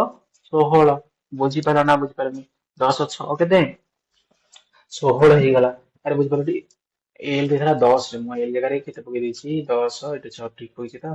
ଆର ଦେଇଥିଲା 6 6 ପକେଇଲି ଏଲ ଜାଗାରେ କେତେ ଥିଲା 10 ଆର ଦେଇଥିଲା କେତେ 6 10 16 ଠିକ ଅଛି ହେଲା। ତାର କଣ କରିବି ଏବେ ଆଉ ଟିକେ ଦିନ ପୂର୍ବରୁ କହିଥିଲି ତ ମୁଁ 2200 ଶହେ ଉଠିଛି ବୋଲି ହେଲା। ଯାହାର ମନ ନଥିବ ବି ସେ ମୋରି କଥା ଶୁଣିକି ବି ଏଇଟା ମନେ ପକେଇଦବ ହେଲା। ଆମେ ସବୁ ଜାଣିଛେ ଯେ ତମର କଣ ଅସୁବିଧା କୋଉଠି ମୁଁ ସବୁ ଜାଣିଛି ହେଲା। 16 ଦୁଗୁଣେ କେତେ 32 ବୁଝିଲ ନା ନାଇଁ? 2 ହେଲା 3 16 3 କେତେ 48 48 କେତେ 51 ବୁଝିଲ ନା ନାଇଁ? 1 ହେଲା 5 16 କେ 16 5 କେତେ 21 16 5 21 ବାଇ କେତେ 7 ହେଲା। ବୁଝିଲ କାଟିବି 7 କି 21 ଶୂନ 7 କେ 7 5 ଶୂନ 50 ହେଲା 7 50 ଆଉ କରିବାକୁ ପଡିବ ନା ପଡିବନି କଣ ପାଇଁ ମତେ ତ ଅଲରେଡି 301 ଦେଖାଗଲାଣି ଗୋଟେ ଅପସନ ରେ। 301 କୋଉଠି ରହିଛି ଅପସନ ବସି ତାହେଲେ ଏଇଗୋଟା ହେଲା ପରେ ସଠିକ ଉତ୍ତର ପଏଣ୍ଟ ପରେ ସେ ମତେ ପଏଣ୍ଟ ପରେ ବି ବାହାର କରିସାରିଲାଣି। ତାହେଲେ ଏତେ ସିମିଲାରିଟି ରହିଲା ପରେ ଆଉ କାହିଁ ମୁଁ ଆଗକୁ ଯିବି ତାହେଲେ ଏଇଠି ମୁଁ ଛାଡିଦେବି। ତାହେଲେ ଦେଖ ତମେ ବୁଝିବା ପାଇଁ ଏତେ ସବୁ କରିବାକୁ ପଡିଲା ତମେ କିନ୍ତୁ ଡାଇରେକ୍ଟ କଣ କରିଥାନ୍ତ ଏଇଟା ଏଇ କ୍ୱେଶ୍ଚନ ସଲ୍ଭ କରିବା ପାଇଁ ତାହେଲେ ଡାଇରେକ୍ଟ କର୍ସର ସ୍ପେସ୍ ଏରିଆର ସୂତ୍ର ତ ଏଇଟା ତମେ ଜାଣିଛ। ଏଇଟା ତମେ ଜାଣିଥାଅ ମନେ ରଖିଥବ ଡାଇରେକ୍ଟ ଏଇ ଦିଟା ଲାଇନ ତମକୁ କରିବାକୁ ପଡିବ। ଏଇ ଦିଟା ଲାଇନ ତାହେଲେ ଏଠି ହେଲା 2 ସେକେଣ୍ଡ ଏଠି 2 ସେକେଣ୍ଡ ଏଠି 2 ସେକେଣ୍ଡ ଟୋଟାଲ 6 ସେକେଣ୍ଡରେ କ୍ୱେଶ୍ଚନ ଆନ୍ସର ହେଇପାରିବ। ବୁଝିପାରିଲ ନା ନାହିଁ? କେତେ ସହଜ କ୍ୱେଶ୍ଚନ ତମେ ଜାଣିପାରିବ ତାହେଲେ ଭାବୁଥିବ ଏଠି ତ ଏତେ ସହଜ ଦେଖ ସରି ଏତେ ଶୀଘ୍ର ହେଇଯାଉଛି 6 ସେକେଣ୍ଡରେ ତାହେଲେ ଆଗଟା କଣ ପାଇଁ ଦେଖ ଏଠି ଯେତେବେଳେ 6 ସେକେଣ୍ଡ ହେଲା ଏଠୁ ଯୋଉ ଟାଇମ ବଞ୍ଚିବ ତମେ ଯୋଉ କାଲକୁଲେଟ କରିବା ପାଇଁ ତମକୁ ଲାଗୁଥିଲା 1 ମିନିଟ 1.5 ମିନିଟ ସେଠି ତମେ ୟୁଜ କରିବ ନା ନାହିଁ? ଏଇପରି ଭାବରେ ଯଦି ଆକୁ ଏମିତି ସୂତ୍ର ଲେଖିକି ତମେ ସୂତ୍ର ମନେ ରଖିନଥିବ ଏମିତି ମୋରି ଭଳିଆ ଲେଖିବ ମୁଁ ତମକୁ ଯେମିତି ବୁଝିବା ପାଇଁ ଲେଖିଲି ତମେ ଏଇଭଳିଆ କରି ସେଇଠି କ୍ଲାସରେ ଯାଇକି ତମର ମନେ ପଡିବ ସେ ସୂତ୍ର ମୁଁ ଏଇଠି ବାହାର କରିବି। ଆଗରୁ ନା ପ୍ରିପେୟାର ହେଇଥିଲା ଦେଖ ତମେ ଯୋଉଠି ଯୋଉ କମ୍ପିଟିସନରେ ଯାଇକି ପାର୍ଟିସିପେଟ ବର୍ତ୍ତମାନ କରୁଛ ଯୋଉଠି ବଇଛ ସେଠି ଭାବୁନା କେତେ ଥିବେ ପ୍ରେସର ଥିବେ କେତେ 5 ବର୍ଷ 10 ବର୍ଷ ଯୋଉମାନେ ହେଇଥିବେ କଣ ଗୋଟେ ପାଠ କରୁଥିବେ ସେମାନେ ବି ଆସିକି ତମ ସହିତ କଣ କରୁଥିବେ କମ୍ପିଟିସନ କରୁଥିବେ। ତେଣୁକରି ତମକୁ ବି ସେଇଭଳିଆ ରହିବାକୁ ପଡିବ। ସେମାନେ ତ ଏତେ କରିବେ ସେମାନେ ଡାଇରେକ୍ଟ ଏଇ ଦି ଲାଇନ କରିବେ ଏଇ ଦି ଲାଇନ କରି ସମାଧାନ କରିବେ ତାଙ୍କର କିଛି ଦରକାର ନାହିଁ। ସିଏ ବି ଏତକ କରିବେନି ଡାଇରେକ୍ଟ ଦରକାର ପଇଲେ କାଟି ଦେଇକି ତ ଗୋଟେ ଗୁଣ ଦେବେ ହେଲା। ବୁଝିଲ ନା ତେଣୁ ତମକୁ ଏଇଭଳି ସୋଚ ରଖିବାକୁ ପଡିବ ହେଲା। ସୋଚ ଯଦି ଚେଞ୍ଜ କରିବ ତାହେଲେ ତମେ ଠିକ ଠାକ ହବ। ଆଉ କଣ ଗୋଟେ ଅଭ୍ୟାସ ଚେଞ୍ଜ କର ଦେଖ ଆଉ ସମୟ ବି ଯାଉଛି ଯେତେ ତମେ ଲେଟ୍ ପର୍ଯ୍ୟନ୍ତ ୱେଟ୍ କରିବ ଗଭର୍ଣ୍ଣମେଣ୍ଟ ଜବ ପାଇଁ ତମକୁ ବେଶୀ ଅସୁବିଧା ହବ କଣ ପାଇଁ ଦେଖ ତମ ଏଜ ର ଯେତେ ଥିବେ ସେମାନେ କଣ ହେବେ ବର୍ଷେ 2 ବର୍ଷ ପ୍ରାକ୍ଟିସ କରିସାରିଲା ପରେ ସେମାନେ ବି ହେବେ କଣ ହେବେ ବଢିଆ ଭାବେ ପ୍ରାକ୍ଟିସ କରିବେ ଭଲ ଆସୁଥିବ ତାଙ୍କୁ ୱିକନେସ ଥିବ ସେଭଳି କମ୍ପିଟିସନ ତମ ଇୟର ର ଯେତେ ସବୁ ପିଲା ଥିବେ ଅଲ ଇଣ୍ଡିଆରେ ଥିବେ ଅଲ ଓଡିଶାରେ ଥିବେ ସେମାନେ ସବୁ କଣ ହେବେ ସେମାନେ ବି ସେମିତି ତମ କମ୍ପିଟିଟର ହେବେ ହେଲା। ଆଉ ତମେ ଯଦି ଫାଷ୍ଟ ଇୟର ତମ ଗ୍ରାଜୁଏସନ ସରୁ ସରୁ ମାନେ ଗ୍ରାଜୁଏସନ ଭିତରେ ଯଦି ପ୍ରିପେୟାର କରିବ ଯେକୌଣସି ଗୋଟେ ଗଭର୍ଣ୍ଣମେଣ୍ଟ ଏକ୍ସାମ ପାଇଁ ଆରାମସେ ସେତେବେଳେ କଣ ଆଗକୁ ଯେତିକି ଥିବେ କିନ୍ତୁ ତମ ଇୟର ଏତେ ପିଲା ନଥିବେ କିନ୍ତୁ ଯେତେବେଳେ ସରୁଛି ସବୁ ତମ ଇୟର ପିଲା ଆଗରୁ ଜାଣିକି ଥିବେ 5 10 ବର୍ଷର ବୁଝିଲ ନା ସେମିତି ବହୁତ କମ୍ପିଟିସନ ହବ। ତେଣୁ ତମେ ଯେତେ ଫାଷ୍ଟ ଚାନ୍ସ ରେ ଉଠି ଯିବାକୁ ଚେଷ୍ଟା କରିବ ହେଲା। ଦେଖ ତାପରେ ନେକ୍ସଟ କ୍ୱେଶ୍ଚନ ସମାଧାନ କରିବା ଏ spherical ball of lead 3 cm in diameter ବୁଝିଲ ନା କେତେ ଦେଇଛି ଡାଇମିଟର ଟା ଡାଇମିଟର ଦେଇଛି ଗୋଟେ ସ୍ପେରିକାଲ ବଲ ବଲ ତ ଜାଣିଛ ବଲ ର ଆକୃତି କୋଉ ଭଳିଆ ନା ଗୋଲକ ବା ସ୍ପିୟର ବୋଲି କହୁଥିଲେ ଆଉ ଟିକେ ପୂର୍ବରୁ ଏଇଟା ହେଲା କଣ ତମ ସର୍କଲ ଏଇଟା ବର୍ତ୍ତମାନ ଗୋଲକ ନୁହଁ। ଏମିତି ମନେକର ସପୋଜ ତମ ପାଖରେ ଗୋଟେ ସ୍ପେରିକାଲ ବଲ୍ବ ରହିଛି ତାକୁ କଣ କହିଛି ଯାହାର ଡାଇମିଟର ରହିଛି ଡାଇମିଟର ମାନେ ଟୋଟାଲ ଟା ରହିଛି ରାଡିୟସ ଟା କେତେ ମନେକର ସପୋଜ ଏଇ ଆରି ଏଇ ଯୋଉ ସ୍ପେରିକାଲ ବଲ ର ରାଡିୟସ ହେଲା କଣ କ୍ୟାପିଟାଲ ଆର ବୁଝିଲେ ନା ନାଇଁ ତାହେଲେ ଡାଇମିଟର ଦେଇଛି 3 ସେଣ୍ଟିମିଟର ତାହେଲେ ରାଡିୟସ କେତେ ବାହାରିବ ନା 3/2 ବୁଝିପାରିଲ ନା ବୁଝିପାରିଲ ରାଡିୟସ କେତେ ବାହାରିବ 3/2 ହେଇଗଲା। ତାପରେ କଣ କରିବା ରାଡିୟସ ଯଦି ବାହାରିଲା 3/2 ତାପରେ ଦେଖ କହୁଛି ଇଜ ମେଲ୍ଟେଡ ମେଲ୍ଟେଡ ମାନେ ତାକୁ ତରଳାଇ ଦିଆଗଲା ମେଲ୍ଟେଡ ଇଜ ମେଲ୍ଟେଡ ଆଣ୍ଡ ରିକାଷ୍ଟ ପୁଣି ରିକାଷ୍ଟ ମାନେ ପୁନର୍ବାର ତିଆରି କରାଗଲା ଇନଟୁ 3 ସ୍ପେରିକାଲ ବଲ ତାକୁ ଏଇ ଗୋଟାକୁ ତରଳେଇକି 3ଟି ସ୍ପେରିକାଲ ବଲ ରେ କନଭର୍ଟ କରି ଦିଆଗଲା ହେଲା ରିକାଷ୍ଟ କରି ଦିଆଗଲା। ତ diameter of two diameter of two ମାନେ ଦୁଇ ଜଣଙ୍କର ଦେଇ ଦେଇଛି ଅଲରେଡି କଣ ଦେଇ ଦେଇଛି ନା ଯୋଉ 3ଟା ପ୍ରସ୍ତୁତ କରାଯାଇଥିଲା ଏଇ ଛୋଟ ବଡଟାକୁ ତରଳେଇକି କେତେଟା କରାହେଲା ନା ଛୋଟ ଛୋଟ 3ଟା କରାହେଲା କେତେଟା କରାହେଲା ଛୋଟ ଛୋଟ 3ଟା କରାହେଲା କଣ କରାହେଲା ନା ସ୍ପିଅର କରାହେଲା। ଆଉ ସେମାନଙ୍କର ମଧ୍ୟରୁ 2 ଜଣଙ୍କର ଡାଇମିଟର ଦେଇଛି ଡାଇମିଟର ମାନେ କଣ ବ୍ୟାସ ଦେଇଛି କେତେ ଗୋଟାକର ଦେଇଛି 3/2 ସେଣ୍ଟିମିଟର ଆଉ ଗୋଟେ 2 ସେଣ୍ଟିମିଟର ଯଦି ଡି ଦେଇଛି ତାହେଲେ ଆର କେମିତି ବାହାର କରିବା ତାହେଲେ ମନେକର ଆର ଏଇ ଗୋଟାକ ଏଇ ଯୋଉ ପ୍ରଥମଟା ହେଲା ବ୍ୟାସାର୍ଧ R1 ଦ୍ୱିତୀୟଟା ହେଲା ବ୍ୟାସାର୍ଧ R2 ତୃତୀୟଟା ହେଲା କେତେ R3 ବୁଝିବା ପାଇଁ କରୁଛି ତମେ ୱାନ୍ସ ପାଇଁ ବୁଝିବ ମାନେ ଫଟାଫଟ କରିଦବ ଦେଖ ମୁଁ ଦେଖି ପ୍ରଥମଟାରେ କେମିତି ବାହାର କରିବି R1 ଟା ଡି ଦେଇଛି ନା ଡି ଦେଇଛି ମତେ R1 ବାହାର କରିବା ପାଇଁ କଣ କରିବାକୁ 2 ହରେଇବାକୁ ପଡିବ ତାହେଲେ ଦେଖ ମୁଁ R1 ଟା କେମିତି ବାହାର କରିବି ନା କଣ କରିଦେବି ନା 3 ବିଭକ୍ତ 4 କରିଦେବି। ଦେଖ 4 କେମିତି ହେଲା ଆରେ ୟାକୁ କଣ କରିବ 1 2 ଗୁଣିବନି 1 2 ଗୁଣିବ ମାନେ 2 ବିଭକ୍ତ କରିବ ମାନେ ତଳେ ଗୁଣା ହବ ତାହେଲେ କେତେ ହେଇଯିବ 2 ବାଇ 3 କେତେ 4 ହେଇଯିବ କିନ୍ତୁ ୟାକୁ କେତେ ହେଇଯିବ ଏଇଟା କେତେ ହେଇଯିବ 2 ବାଇ 2 ହେଲେ କେତେ ହେଇଯିବ 1 ହେଇଯିବ ତାହେଲେ ଏଇଟା କେତେ R2 କେତେ ହେଇଗଲା 1 ହେଇଗଲା ତାହେଲେ R3 କଣ ଦେଇଛି କି ନା ଦିଟା ଦେଇଦେଲା the diameter of two of these balls are 3 by 2 centimeters and 2 centimeter. তাহলে দেই দিয়েছি সেকেন্ড বল মধ্যে দিয়েছে তার ডায়ামিটার 2 সেন্টিমিটার তাহলে রাডিয়াস কত হবে 2 বাই 2 হলে কোন 1 centimetre find the diameter of the third ball এই যে থার্ড তৃতীয় বলটা রয়েছে তার ডায়ামিটারটা পচারছি বুঝিপারলা না বুঝিপারনি তাহলে কোন হব আমি এই কোশ্চেনটা কেମିତି সমাধান କରିବା ଆମେ ସମସ୍ତେ ଜାଣିଛେ ଏଇ ଯୋଉ ବଡ ଗୋଲକର କଣ ବାହାର କରିବା ପ୍ରଥମେ ଭଲ୍ୟୁମ ବାହାର କରିବା ଏଇ ଗୋଟାକୁ ତରଳେଇକି ଛୋଟରେ କନଭର୍ଟ କରାଯାଇଛି ନା ତାହେଲେ ଆର ଘନଫଳ ଆଉ ଏଇ ତିନିଟା ଇଣ୍ଡିଭିଜୁଆଲ ସ୍ପିଅର ର ଘନଫଳର କଣ ସମ ସହିତ ଇକ୍ୱାଲ ହବ ବୁଝିଲୁ ହେଲା ସମ ଅଫ 3 ଇଣ୍ଡିଭିଜୁଆଲ ସ୍ପିଅର ହେଲା ଭଲ୍ୟୁମ ଅଫ 3 କଣ ସ୍ପିଅର କଣ ଭଲ୍ୟୁମ ଟା ଇକ୍ୱାଲ ହବ କାହା ସହିତ ଏ ବଡଟାକୁ କାରଣ ବଡଟାକୁ ହିଁ ତରଳେଇକି ଆକୁ କରିବା ଏଥିରେ ଯେତିକି ଧାତୁ ବ୍ୟବହାର କରାଯାଇଥିବ ସେଇଆକୁ ନେଇକି ଏହାକୁ ତିଆରି କରିବା ତାହେଲେ ଏଥିରେ ଥିବା ମୋଟ ଧାତୁର ପରିମାଣ ଇଣ୍ଡିଭିଜୁଆଲ ତିନିଟା କଣ ସ୍ପିଅରରେ ଥିବା ଧାତୁର ପରିମାଣର ସମସ୍ତ ସମାନ ହବ କାହାର ପରିମାଣ ସହିତ ଭଲ୍ୟୁମ ର ପରିମାଣ ସହିତ ସମାନ ହବ ତାହେଲେ କେମିତି ବାହାର କରିବି ଭଲ୍ୟୁମ ତ ଜାଣିବାକୁ ପଡିବ ସୂତ୍ର ତ ନ ରଖିଥିଲେ କିଛି ହବନି ମନ ହେଲା ଯଦି ମନ ନ ରଖିଥିବ ସ୍ପିଅର ସୂତ୍ର ତାହେଲେ ତ ଜମା ସମାଧାନ କରିପାରିବନି ତାହେଲେ ଏଇ କୋଶ୍ଚିନ ସମାଧାନ କେମିତି କରିବା ପାଇଁ କଣ କରିବାକୁ ପଡିବ ନା ପ୍ରଥମେ ଫୁଲ ସୂତ୍ର ଲେଖିବାକୁ ପଡିବ ତାହେଲେ ଆମେ ଯଦି ବଡ ଗୋଲକର ବ୍ୟାସାର୍ଦ୍ଧକୁ କ୍ୟାପିଟାଲ ଆର ନେଇଛେ ତାହେଲେ ଆର କ୍ଷେତ୍ରଫଳ ସରି ଭଲ୍ୟୁମ କେମିତି ବାହାରିବ ନା 4/3 ପାଇ ଆର କ୍ୟୁ ବୁଝିପାରିବ ନା ନାଇଁ ତାହେଲେ ମୁଁ ଏପଟେ ସମସ୍ତ ଇଣ୍ଡିଭିଜୁଆଲ ଭଲ୍ୟୁମ ଲେଖିଦେଉଛି ତାର ସେମିତି ହେଲା କଣ 4/3 ପାଇ ଆର କଣ ହେଇଛି ଦେଖ ଏଠି ବି 4/3 ପାଇ R1 ର କ୍ୟୁ ଏଠି ବି 4/3 ପାଇ R1 ର R2 ର କ୍ୟୁ ଏଠି ବି 4/3 ପାଇ R3 ର କ୍ୟୁ ମୁଁ କଣ କରିବି 4/3 ତ କମ୍ପଲସରି ସବୁତ ରିପିଟ ହଉଛି ମୁଁ କାହିଁ 4/3 ତିନି ଥର ଲେଖିବି ମୁଁ କମନ ଆସିବି ତାହେଲେ କଣ ରହିଯିବ ନା R1 ର କ୍ୟୁ ହେଇଯିବ ପ୍ଲସ R2 ର କ୍ୟୁ ହେଇଯିବ ପ୍ଲସ R3 ର ମଧ୍ୟ ହେଇଯିବ କ୍ୟୁ ହେଇଯିବ ଏତିକି ରହିଲା ତେବେ ଦେଖ ସମାଧାନ ଗୁଣା ଗୁଣି କରିବା ପୂର୍ବରୁ ଦେଖ କାଟି ଦିଅ ଛୋଟେଇ ଦବ ଯେତେ ସମାଧାନ ହବ ତମର ସେ ସହଜ ସୁବିଧା ହବ କଣ କରିବ ନା ଏଠି 4/3 ବାଁ ପଟ ଅଛି ଡାହାଣ ପଟେ ବି 4/3 ଅଛି 22 ଅଛି ମୁଁ କାହିଁ ଏଠି ଭ୍ୟାଲୁ ପୁଟ କରିକି ପୁଣି ଲେନ୍ଦି କରିବି ଲାଷ୍ଟ କାହିଁ କାଟିବି ମୁଁ ଷ୍ଟାର୍ଟିଂ ରୁ ହିଁ କାଟିଦେବି 22 ଏଇ ଯୋଉ ପାଇ ଏପଟୁ ପଡିଲା ଡାହାଣ ପଟୁ ବାଁ ପଟୁ ଦି ପଟୁ ପଡିଲା ବୋ ସାଇଡ ଆଉ କଣ ରହିଲା ବାଁ ପଟେ ଦେଲେ ଆର କ୍ୟୁ ଜାଗାରେ କ୍ୟାପିଟାଲ ଆର କ୍ୟୁ ଅଛି କ୍ୟାପିଟାଲ ଆର ଜାଗାରେ କେତେ ଥିଲା ନା 3 ଥିଲା 3/2 ଥିଲା 3/2 ରେ କଣ କରିବି ହୋଲ କ୍ୟୁ କରିଦେବି ଏ ବର୍ତ୍ତମାନ ସ୍ମଲ R1 ର କ୍ୟୁ ସ୍ମଲ R1 କେତେ 3/4 ର ହୋଲ କ୍ୟୁ କରିଦେବି ବୁଝିପାରିଲ ନା ବୁଝିପାରିନି ତାପରେ କତେ କରିଦେବି ଏଇଟା ସେଇ 1 ର କ୍ୟୁ କରିଦେବି ଏଇଟା କଣ ଏଇଟା ତ ଦେଇନି ଏଇଟା ତ କଣ କରୁଛି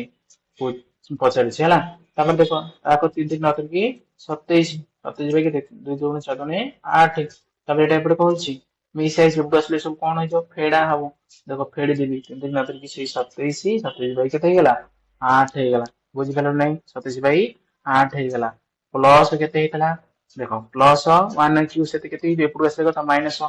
ମାଇନସ କେତେ 1 ଇକ୍ୱାଲ ଟୁ କେତେ ଆର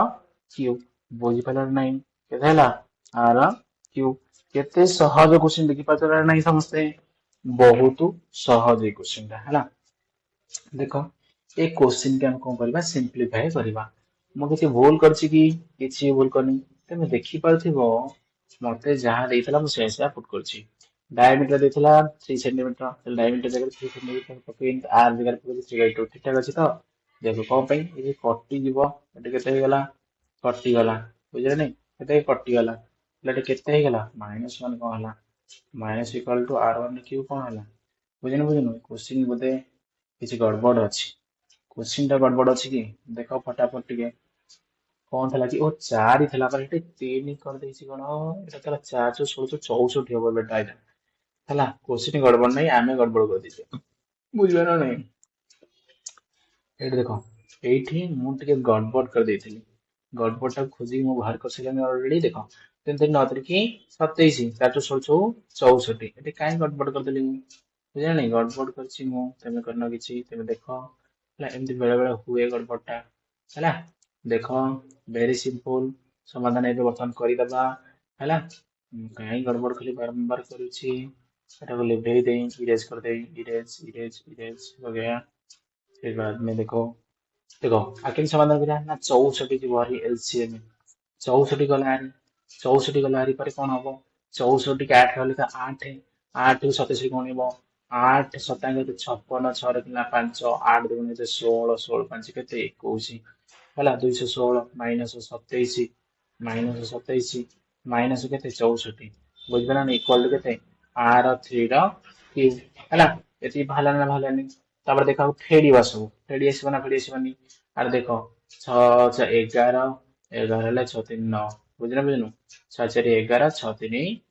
9 କେତେରୁ ଫେଡିବା 216 ଫେଡିବା ତାହେଲେ କେତେ 5 ଏଟା ହେଲା 11 11 ହେଲେ 2 ତାହେଲେ 125 କେତେ ବାହାରିଲା ଏପଟେ ହେଲା 125 ତଳେ କେତେ ଅଛି 64 ଏଟା କାହାର ଭ୍ୟାଲୁ ନା R3 ର କ୍ୟୁବ ବୁଝିଲେ କେବଳ R3 କେମିତି ବାହାରିବ R3 ବାହାର କରିବା ପାଇଁ କଣ 125 ର କ୍ୟୁବିକ ରୁଟ କେତେ ବାହାରିବ ନା 5 ତଳେ କେତେ ଅଛି 64 64 କେତେ ହବ 416 64 ତାହେଲେ 5/4 ଜାଣିପାରିଲ ନା ନାଇଁ ଏଇ କୋଶ୍ଚିନ୍ ଟା ଅଲରେଡି ସମାଧାନ ସରିନି ଆମକୁ ପଚାରିଥିଲା କଣ ଡାଇମିଟର ପଚାର ଡାଇମିଟର ପାଇଁ କଣ କରିବା 2 ୱାର୍କ କରିବାକୁ ପଡିବ ତାହେଲେ 5 କଣ ହେଇଯିବ 5 ଇଣ୍ଟୁ କେତେ ସରି 2 ଇଣ୍ଟୁ 5 ବାଇ କେତେ 4 ଗୁଣି ଦେଲା ପରେ କେତେ ହେଇଯିବ 10/4 10/4 କରିଦେଲେ କେତେ ହବ 2 ରେ କାଟିଦେଲେ କେତେ ହେଇଯିବ ଆରେ ଏଇଠି କାଟି ପାରିଥାନ୍ତା ବି ତମେ ହେଇଥାନ୍ତା 5/2 ହେଇଥାନ୍ତା କେତେ 2.5 ଜାଣିପାରିଲନି ଭେରି ସିମ୍ପଲ এই କୋଶ୍ଚିନ୍ ଟା ବୁଝେଇବା ପାଇଁ ଏତେ ସମୟ ଲାଗିଥିଲା ନହେଲେ ମୁଁ କିଛି କରିଛି କି ତମେ ଗୋଟେ ପିଲା ତ ଏତିକି ବାଟ ମନେ ଥିବ ତାହେଲେ ଆଉ କଣ କରିବି ଏଠି ତ 2 ସେକେଣ୍ଡ ଏଠି ତ 2 ସେକେଣ୍ଡ ଏଠି ତ 2 ସେକେଣ୍ଡ ତାହେଲେ ମନେକର ଧର ଏଇଟା 2 ସେକେଣ୍ଡ 2 ସେକେଣ୍ଡ 4 ସେକେଣ୍ଡ ଏଇଟା ମୋର 3 ସେକେଣ୍ଡ ସବୁ ଭ୍ୟାଲିଡି କାଲକୁଲେଟ୍ କରିବାକୁ ପଡିବ ନା 3 ସେକେଣ୍ଡ କେତେ ହେଲା 4 3 7 10 ସେକେଣ୍ଡ ଲାଗୁ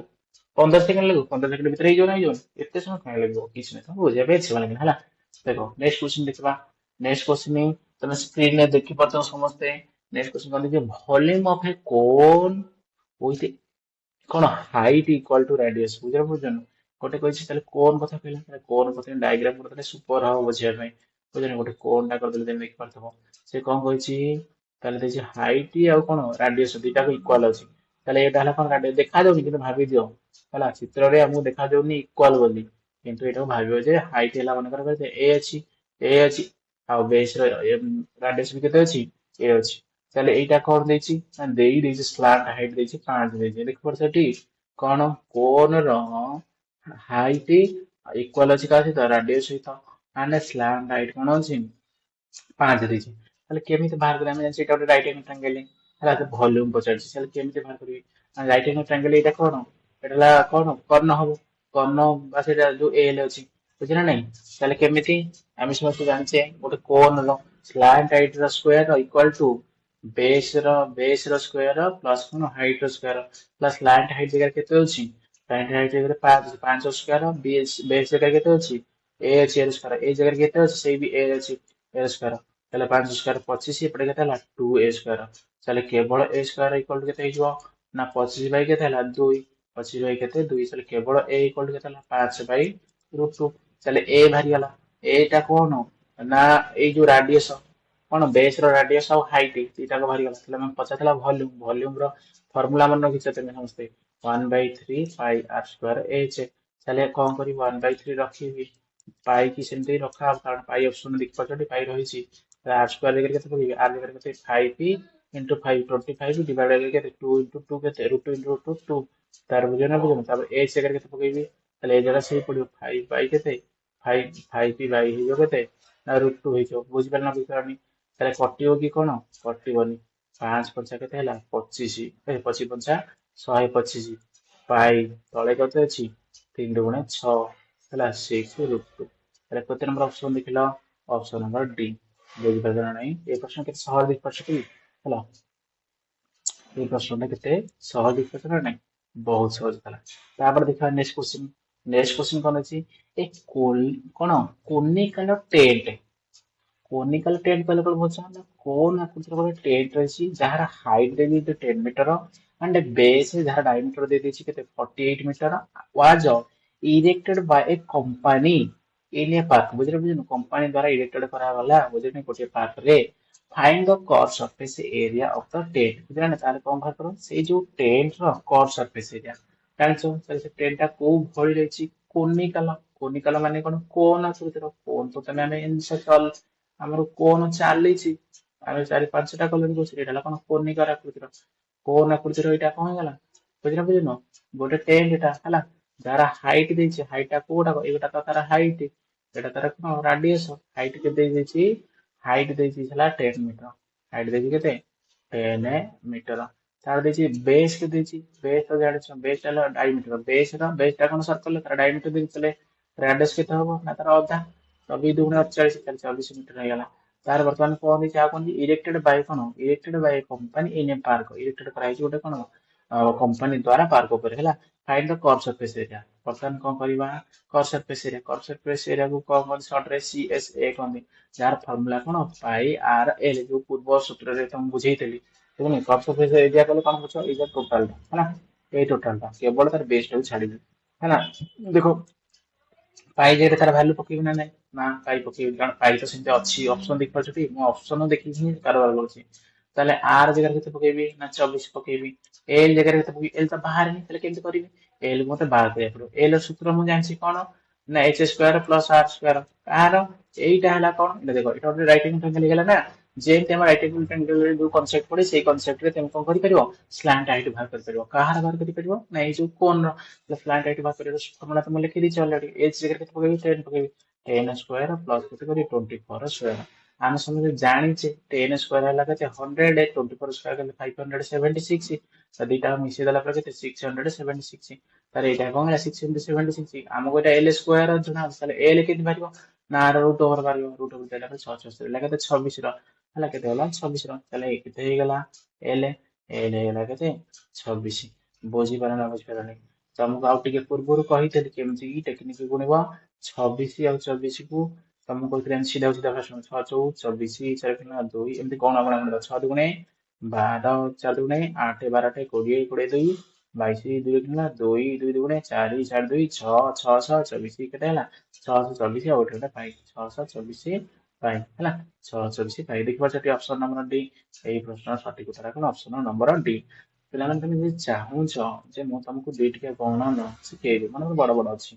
ତ କେମିତି ଗୁଣିବ, ମୁଁ କଣ କଲି ପ୍ରଥମେ 4 କି 6 ରେ ଗୁଣିଦେଲି, କଣ କଲି 4 କି 6 ରେ ଗୁଣିଦେଲି, 6 2 24 ହେଲା, 4 2 ନେଲି, ତାପରେ କଣୁଆ କୋଣା ଗୁଣିବି, 2 କି 6 ରେ ଗୁଣିଲି ଆଉ 4 କି 2 ରେ ଗୁଣିଲି, 6 ଦୁଗୁଣେ କେତେ 12 ଆଉ 4 ଦୁଗୁଣେ କେତେ 8, 12 8 20 ଯୋଉ ନେଇଥିଲେ 2 22 2 ରେ 2 ନେଲି, ପୁଣି ଏମିତି ଗୁଣିଦେଲି 2 ଜଣ 4 2 କେତେ ବୁଝିପାରିଲ ଠିକ ଡାଇରେକ୍ଟ ଗୋଟିଏ ଷ୍ଟେପ ହେଲା, ୱାନ୍ ଷ୍ଟେପ ମଲ୍ଟିପ୍ଲିକେସନ, ଆ ନା ହେଲା କଣ ୱାନ୍ ଷ୍ଟେପ ମଲ୍ଟିପ୍ଲିକେସନ ହେଲା, ଅସମ୍ ବୁଝିପାରିଲ OSM ବୁଝିଲ ନାଇଁ, ୱାନ୍ ଷ୍ଟେପ ମଲ୍ଟିପ୍ଲିକେସନ ତମେ ଏମିତି ଏଇଗୁଡା ଟେକ୍ନିକ ହେଲା, ଏ ଟେକ୍ନିକ ଏମିତି ପକେଇକି କରିପାରିବ ସମାଧାନ। ବୁଝିଲ ଟି କେତେ ସିମ୍ପଲ ହଉଛି, କେତେ ସହଜ ହଉଛି, ଯେତେ ବଡ ବଡ ସଂଖ୍ୟା ଦିଅ 2 ଟିକିଆ ସଂଖ୍ୟା ହଉ 3 ଟିକିଆ ହଉ, 3 ଟିକିଆ ବାଲା କଣ ନେବି ଶିଖେଇବି, ଆସୁ ସେମିତି ଶିଖେଇବି, ଏଠି ଆଉ ଟାଇମ ୱେଷ୍ଟ କରିବାକୁ ଇଚ୍ଛା ହବନି ହେଲା, ଲେନ୍ଦି ହେଇଯିବ ଭିଡିଓ। ଦେଖ ତାପରେ କଣ କରିବା ନେକ୍ସଟ କ୍ୱେଶ୍ଚନ ସମାଧାନ କରିବା, ନେକ୍ସଟ କ୍ୱେଶ୍ଚନ କଣ ଦେଇଛି ତ lateral area of A cylinder, lateral area ଯାହା କର୍ ସରଫେସ୍ ଏରିଆ ମତେ ସେଇଆ, ସିଲିଣ୍ଡର ତମେ ସମସ୍ତେ ଦେଖିଛ ଏଇଟା ହେଲା କଣ, ଆମେ ସିଲିଣ୍ଡର ଗୋଟେ କ୍ୱେଶ୍ଚନ ମଧ୍ୟ ଏଇ ସିଟ୍ ରେ କରିଛେ, ଦେଖିଛ ମୁଁ ଗୋଟେ ସିଲିଣ୍ଡର ଡାଇଗ୍ରାମ କରିଦେଲି, ଏଇଟା ହେଲା କଣ ଆମର ସିଲିଣ୍ଡର, ଆଜି ସିଲିଣ୍ଡର ଟା ପରଫେକ୍ଟ ହେଇଛି। ଲାଟେରାଲ ମାନେ କୋଉଟା ଲାଟେରାଲ ଏରିଆ ଗୁଡା ଏଇଗୁଡାକ ବୁଝିଲ ନା, ଏଇଟା ହେଲା କଣ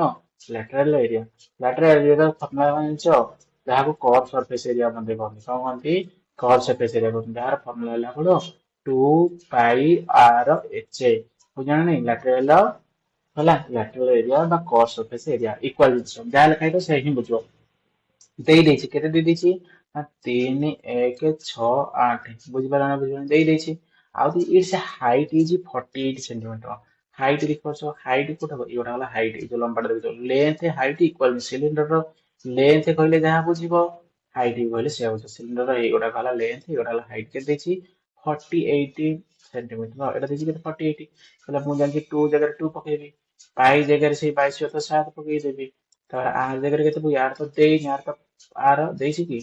ଆର ଦେଇନି, ଆର ଏଠୁ କଣ କରିବାକୁ ପଡିବ ବାହାର କରିବାକୁ ପଡିବ, ଆର କଣ କରିବାକୁ ପଡିବ ବାହାର କରିବାକୁ ପଡିବ, ହେଲେ ଏଚ୍ ମତେ ଦେଇଛି, ଏଚ୍ କେତେ ଦେଇଛି 48, ଜାଣିପାରିବ ଜାଣିପାରିବନି ବହୁତ ସହଜ, ଫାଇଣ୍ଡ ଦ ଭଲ୍ୟୁମ, ଆମେ ଯେତେବେଳେ ଏରିଆ ପାଇ ଆର ପାଇଯିବା, ଏଇ ଏରିଆକୁ ସଲ୍ଭ କରିକି ଯେତେବେଳେ ଆମେ କଣ ପାଇଯିବା ଆର ପାଇଯିବା, ଆର ପାଇଗଲା ପରେ ଆମେ କଣ ବାହାର କରିବା ଭଲ୍ୟୁମ ବାହାର କରିପାରିବା, ଦେଖ କେମିତି ସମାଧାନ କରିବା,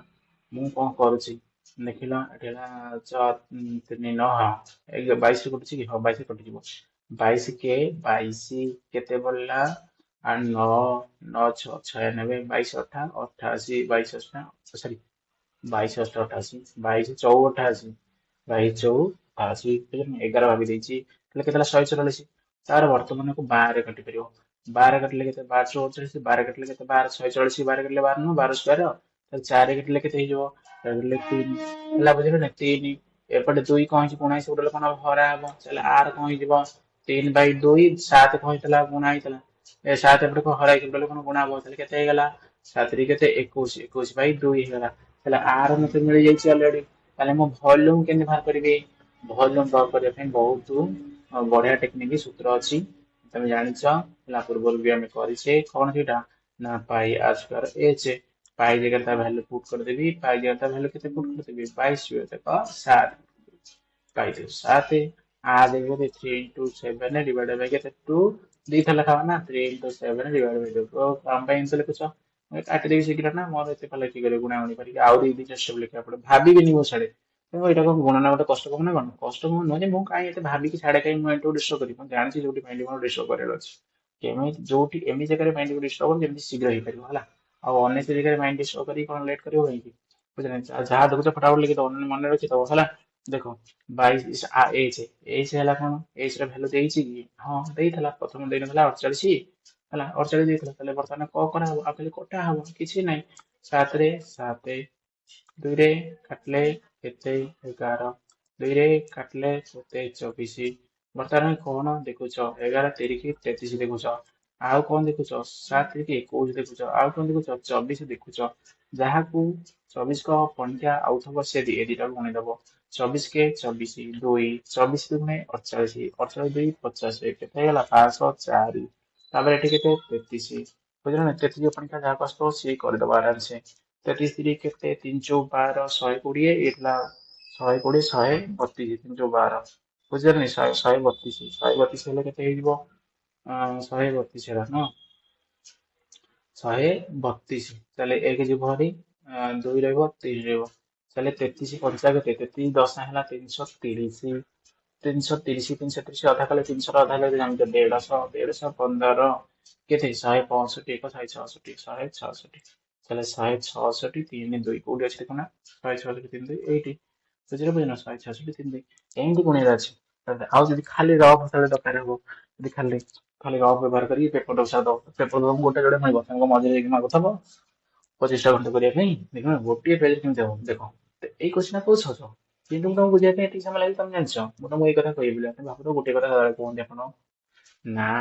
କାହିଁ କହିବି ସଦାବେଳେ ଗୋଟେ କଥା ଦେଖୁନା ତମେ ନିଜେ ଦେଖ ଏଠି କଣ ଖାଲି ଭଲ୍ୟୁମ ଏଇଠି କଣ ପୁଟ୍ କରିକି ମୁଁ ତ ଏଠି କଟାକଟି ପିଲା ନା ତମେ ତାକୁ କେତିକି ଜାଗା ଏତେ ଜାଗା ଲାଗିବ କି ବୁଝିବା ବୋଲି ଏଇଟା ଗୋଟେ ସ୍କ୍ରିନ୍ ପଡିଛି ପିଲା ଫାଙ୍କା ମୁଁ ସେ କରିଦଉଛି ବଡ ବଡ ତମେ ତ ଏତିକି ଜାଗା ହେଇଯିବ ତମର କେମିତି ଏଟା ଡାଇରେକ୍ଟ କଟାକଟି ହେଲା ଗୋଟିଏ ଷ୍ଟେପ୍ ଏଠି କରିଛି ସେକେଣ୍ଡ ଷ୍ଟେପ୍ ଏଠି ଥାର୍ଡ ଷ୍ଟେପ୍ ଏଠି ମୁଁ କଣ ଫର୍ମୁଲା ଲେଖିବି ଫର୍ମୁଲା ଡାଇରେକ୍ଟ ଭ୍ୟାଲୁ ପୁଟ୍ କରିବି ତାହେଲେ କେତେ ଷ୍ଟେପ୍ ହେଲା ଗୋଟେ ଷ୍ଟେପ୍ ଦିଟା ଷ୍ଟେପ୍ ଗୋଟେ ଷ୍ଟେପ୍ ଦିଟା ଷ୍ଟେପ୍ ତିନିଟା ଷ୍ଟେପ୍ ଲଗାଉନା 5 ସେକେଣ୍ଡ ଲଗାନିଅ 15 ସେକେଣ୍ଡ ହେଲା ବୁଝିଲନି 15 ସେକେଣ୍ଡ ମାନେ ଅଧା ମିନିଟ୍ ଏଠି ତମର ସିମ୍ପ୍ଲିଫାଇ ଶିଖି ଯାଉଛ ବୁଝିହେଲା ନାଇଁ ତାପରେ ଦେଖ ତାପରେ କଣ କରିବା ଏଇଠି ତ surface area of A cube କଣ ଦେଇଛି ଗୋଟେ କ୍ୟୁବ ତ ଜାଣିଛ ତମେ କ୍ୟୁବ ଟା କଣ ସମଘନ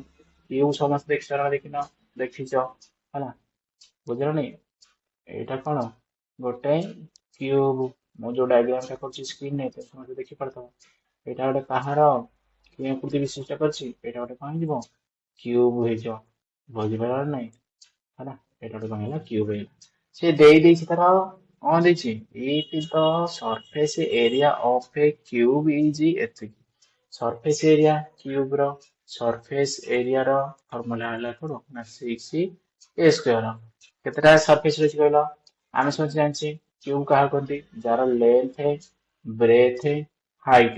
ତିନିଟା ଯାକ ଇକ୍ୱାଲ ଥିବ ସେଇଟା କଣ କହନ୍ତି କ୍ୟୁବ କହନ୍ତି ଆମେ କେତେଟା ସରଫେସ ରହିଛି କହିଲ ସାମ୍ନାରେ ଗୋଟେ ଦେଖୁଛ ଆଗେ ଯେମିତି ସରଫେସ ଦେଖ ଆଗ ସରଫେସ ଶୁଣ ଲେନ୍ଥ ବ୍ରେଥ ହାଇଟ ତିନିଟା ଲେନ୍ଥ ବ୍ରେଥ ହାଇଟ ଏ ତିନିଟା କଣ ଇକ୍ୱାଲ ଯାହା ଫଳରେ ଇକ୍ୱାଲ ହେଇଥିବାରୁ ଆ ନାଁ ହେଲା କଣ କ୍ୟୁବ ବୁଝିଲ ନା ନାଇଁ ତାହେଲେ ଦେଖୁଛ ତାର କେତେଟା ଫେସ ରହିଛି ଆଗରେ ଦେଖୁଛ ଗୋଟେ ପଛରେ ଦେଖୁଛ ଗୋଟେ ତାହେଲେ ଦିଟା ବାମ ପଟେ ଗୋଟେ ଡାହାଣ ପଟେ ଗୋଟେ ଚାରିଟା ଆଉ ଉପରେ ଗୋଟେ ତଳେ ଗୋଟେ ଛଅଟା ଗୋଟେ ସାଇଡ ର ସ୍କୋୟାର କେମିତି ବାହାର କରିବି ନା ଦୈର୍ଘ୍ୟ ପ୍ରସ୍ତ ହବ ଯଦି ଭାବୁଥିବ ତମେ ଆଇତ ଚିତ୍ର ବୋଲା ତାହେଲେ ଆଇ ଚିତ୍ର ତ ଭାବନି କଣ ପାଇଁ ଇକ୍ୱାଲ ସାଇଡ ଅଛି ତେଣୁକରି ଏଇଟା କଣ ହବ ବାହୁ ଗୁଣ ବାହୁ କରିଦେବି କଣ କରିଦେବି ବାହୁ ଗୁଣ ବାହୁ ତାହେଲେ ଏ ଇଣ୍ଟୁ ଏ କଣ ଏ ସ୍କୋୟାର ତାହେଲେ ସେମିତି 6ଟା ସାଇଡ ରେ ସ୍କୋୟାର କଲେ କେତେ ହବ 6 a ସ୍କୋୟାର ହବ ବୁଝିଲେ ନାଇଁ ତାହେଲେ ଦେଇଛି କେତେ 5 0 4 6 5 4 6 ଦେଇଦେଇଛି ତାହେଲେ 6 ସ୍କୋୟାର କି ଏତିକି ତାହେଲେ କେବଳ ସ୍କୋୟାର କେତେ ହବ ନା 6 ଡିଭାଇଡ କରୁଛି 6ଟା 48 କେତେ ବଳିଲା 6ଟା 48 2 4 6 4 24 6 କେ 6 ଏତିକି ଇକ୍ୱାଲ ଟୁ a ସ୍କୋୟାର ତାହେଲେ କେବଳ a କେମିତି ବାହାରିବ ନା ରୁଟ ଓଭର କେତେ କେତେ କହୁନା 29 ତାହେଲେ କେତେ 29 29 ବୁଝିଲା ନା ସ୍କୋୟାର ତ ମନେ ରଖିବାକୁ ପଡିବ ମିନିମମ୍ 50 ଯାକେ 50 ଯାକେ ମନେ ରଖିଲେ କିଛି ହେଇପାରିବନି ହେଲା ଦେଖ 29 29 ବାହାରି ପାରିଲା ନା ନାଇଁ 29 ବାହାରି ପାରିଲା କଣ ନା ସାଇଡ ସେ କଣ ପଚାରିଥିଲା କଣ ସାଇଡ ପଚାରିଥିଲା କି ଭଲ୍ୟୁମ ପଚାରିଥିଲା କଣ ପଚାରିଥିଲା ଭଲ୍ୟୁମ କେମିତି ବାହାର କରିବି ଭଲ୍ୟୁମ ର ଫର୍ମୁଲା ହେଲା କଣ ଏ କ୍ୟୁ ତାହେଲେ ଏ କ୍ୟୁ ମାନେ କଣ ନା 29 କି 3 ଥର ଗୁଣିବାକୁ ପଡିବ ବା a କୁ 3 ଥର ଗୁଣିବାକୁ ପଡିବ ମୁଁ କହିଥିଲି ତମକୁ 29 ଦିଟିକିଆ ସଂଖ୍ୟା ତିନିଟିକା ସଂଖ୍ୟା କେମିତି ଗୁଣା ହବ ମୁଁ ଏଠି ଦେଖ ଦିଟିକା ସଂଖ୍ୟାକୁ ଦିଟିକା ସଂଖ୍ୟା ଗୁଣି ଦେଖ 9 9 81 କେତେ ହେଲା 8 9 ଦୁଗୁଣି କେତେ 18 9 ଦୁଗୁଣି କେତେ 18 18 ଟା କେତେ 36 36 8 କେତେ 8 14 କେତେ 44 4 ହେଲା 4 2 ଦୁଗୁଣି କେତେ 4 4 6 କେତେ ଶେଷ 4 4 କେତେ 8 ହେଲା 841 ହେଲା କେତେ ଆରେ ମୁଁ ତ ଜାଣିଥିଲି ତ ଦେଖ ମୁଁ ତମକୁ ଏଠି କହିବାର ଅଛି ସେମିତି କହିବ 29 ସ୍କୋୟାର ଆମେ ଜାଣିଛୁ ଆମେ କାହିଁ ଗୁଣିବୁ ଠିକ ଅଛି ତମେ ଜାଣିଛ କିନ୍ତୁ ମୁଁ ତମର ଉଦ୍ଦେଶ୍ୟ ହେଲା ଦୁଇଟିକା ଗୁଣନ କେମିତି କରିବ ମୁଁ ସେଥିପାଇଁ ଶିଖଉଥିଲି ବୁଝିଲ ବୁଝୁନି ହେଲା ଯେହେତୁ ନା ଛୋଟ ସେଥିପାଇଁ 50 ଭିତରେ କରିଦବ ତାହେଲେ ମନେକର 50 ପର୍ଯ୍ୟନ୍ତ ଗୋଟେ ପିଲା ସ୍କୋୟାର ବନେଇଛି ତାପରେ ଆସିଲା ଆମର 88 ଆସିଲା 92 ଆସିଲା ତାକୁ କେମିତି ସେତେବେଳେ ଗୁଣିବୁ ସେଠି କଣ ସ୍କୋୟାର ବନେଇକି ଘର ନଥିବ ତା ସେଠି କଣ କରୁଛେ ଏଠି ତ କହିବ ସମସ୍ତେ ଏଠି କଣ ଆବଶ୍ୟକ ଆମେ ତ 29 ସ୍କୋୟାର ଜାଣିଛୁ ଆରେ ଜାଣିଛ ଯେ ମୁଁ କହିବାର ଉଦ୍ଦେଶ୍ୟ ସେଇଟା ନୁହଁ କହିବାର ଉଦ୍ଦେଶ୍ୟ କେମିତି ଦୁଇଟିକା ଗୁଣନ କରିବ ଡାଇରେକ୍ଟ ଗୋଟିଏ ଷ୍ଟେପରେ ୱାନ୍ ଷ୍ଟେପ ମୁଁ କହିଥିଲି ୱାନ୍ ଷ୍ଟେପ ମେଥଡ କହିଥିଲି ଓସମ କହିଥିଲି ନା ହେଲା ତାହେଲେ ଏଠି କଣ ହେଲା 841 ଗୁଣ କେତେ 29 ତାହେଲେ 29 କୁ ଆପଣ ଯିଏ ମନେ ରଖିଥିବ ତାର ହେଇଯିବନି ବୁଝିନା ବୁଝିନ ତାହେଲେ ଦେଖ 29 କେ 29 ହେଲା 2 29 4 3 4 12 120 3 4 12 120 120 ରୁ 4 ଯିବରି 120 4 ଗଲେ 116 କେତେ ହେଲା 6 ରେ ହେଲା କେତେ 11 ତାପରେ 30 3 ସାଙ୍ଗରେ 24 3 ଟା 24 240 240 ରୁ 8 ଦେବି କେତେ ହେଇଯିବ 232 232 1 33 33 10 43 243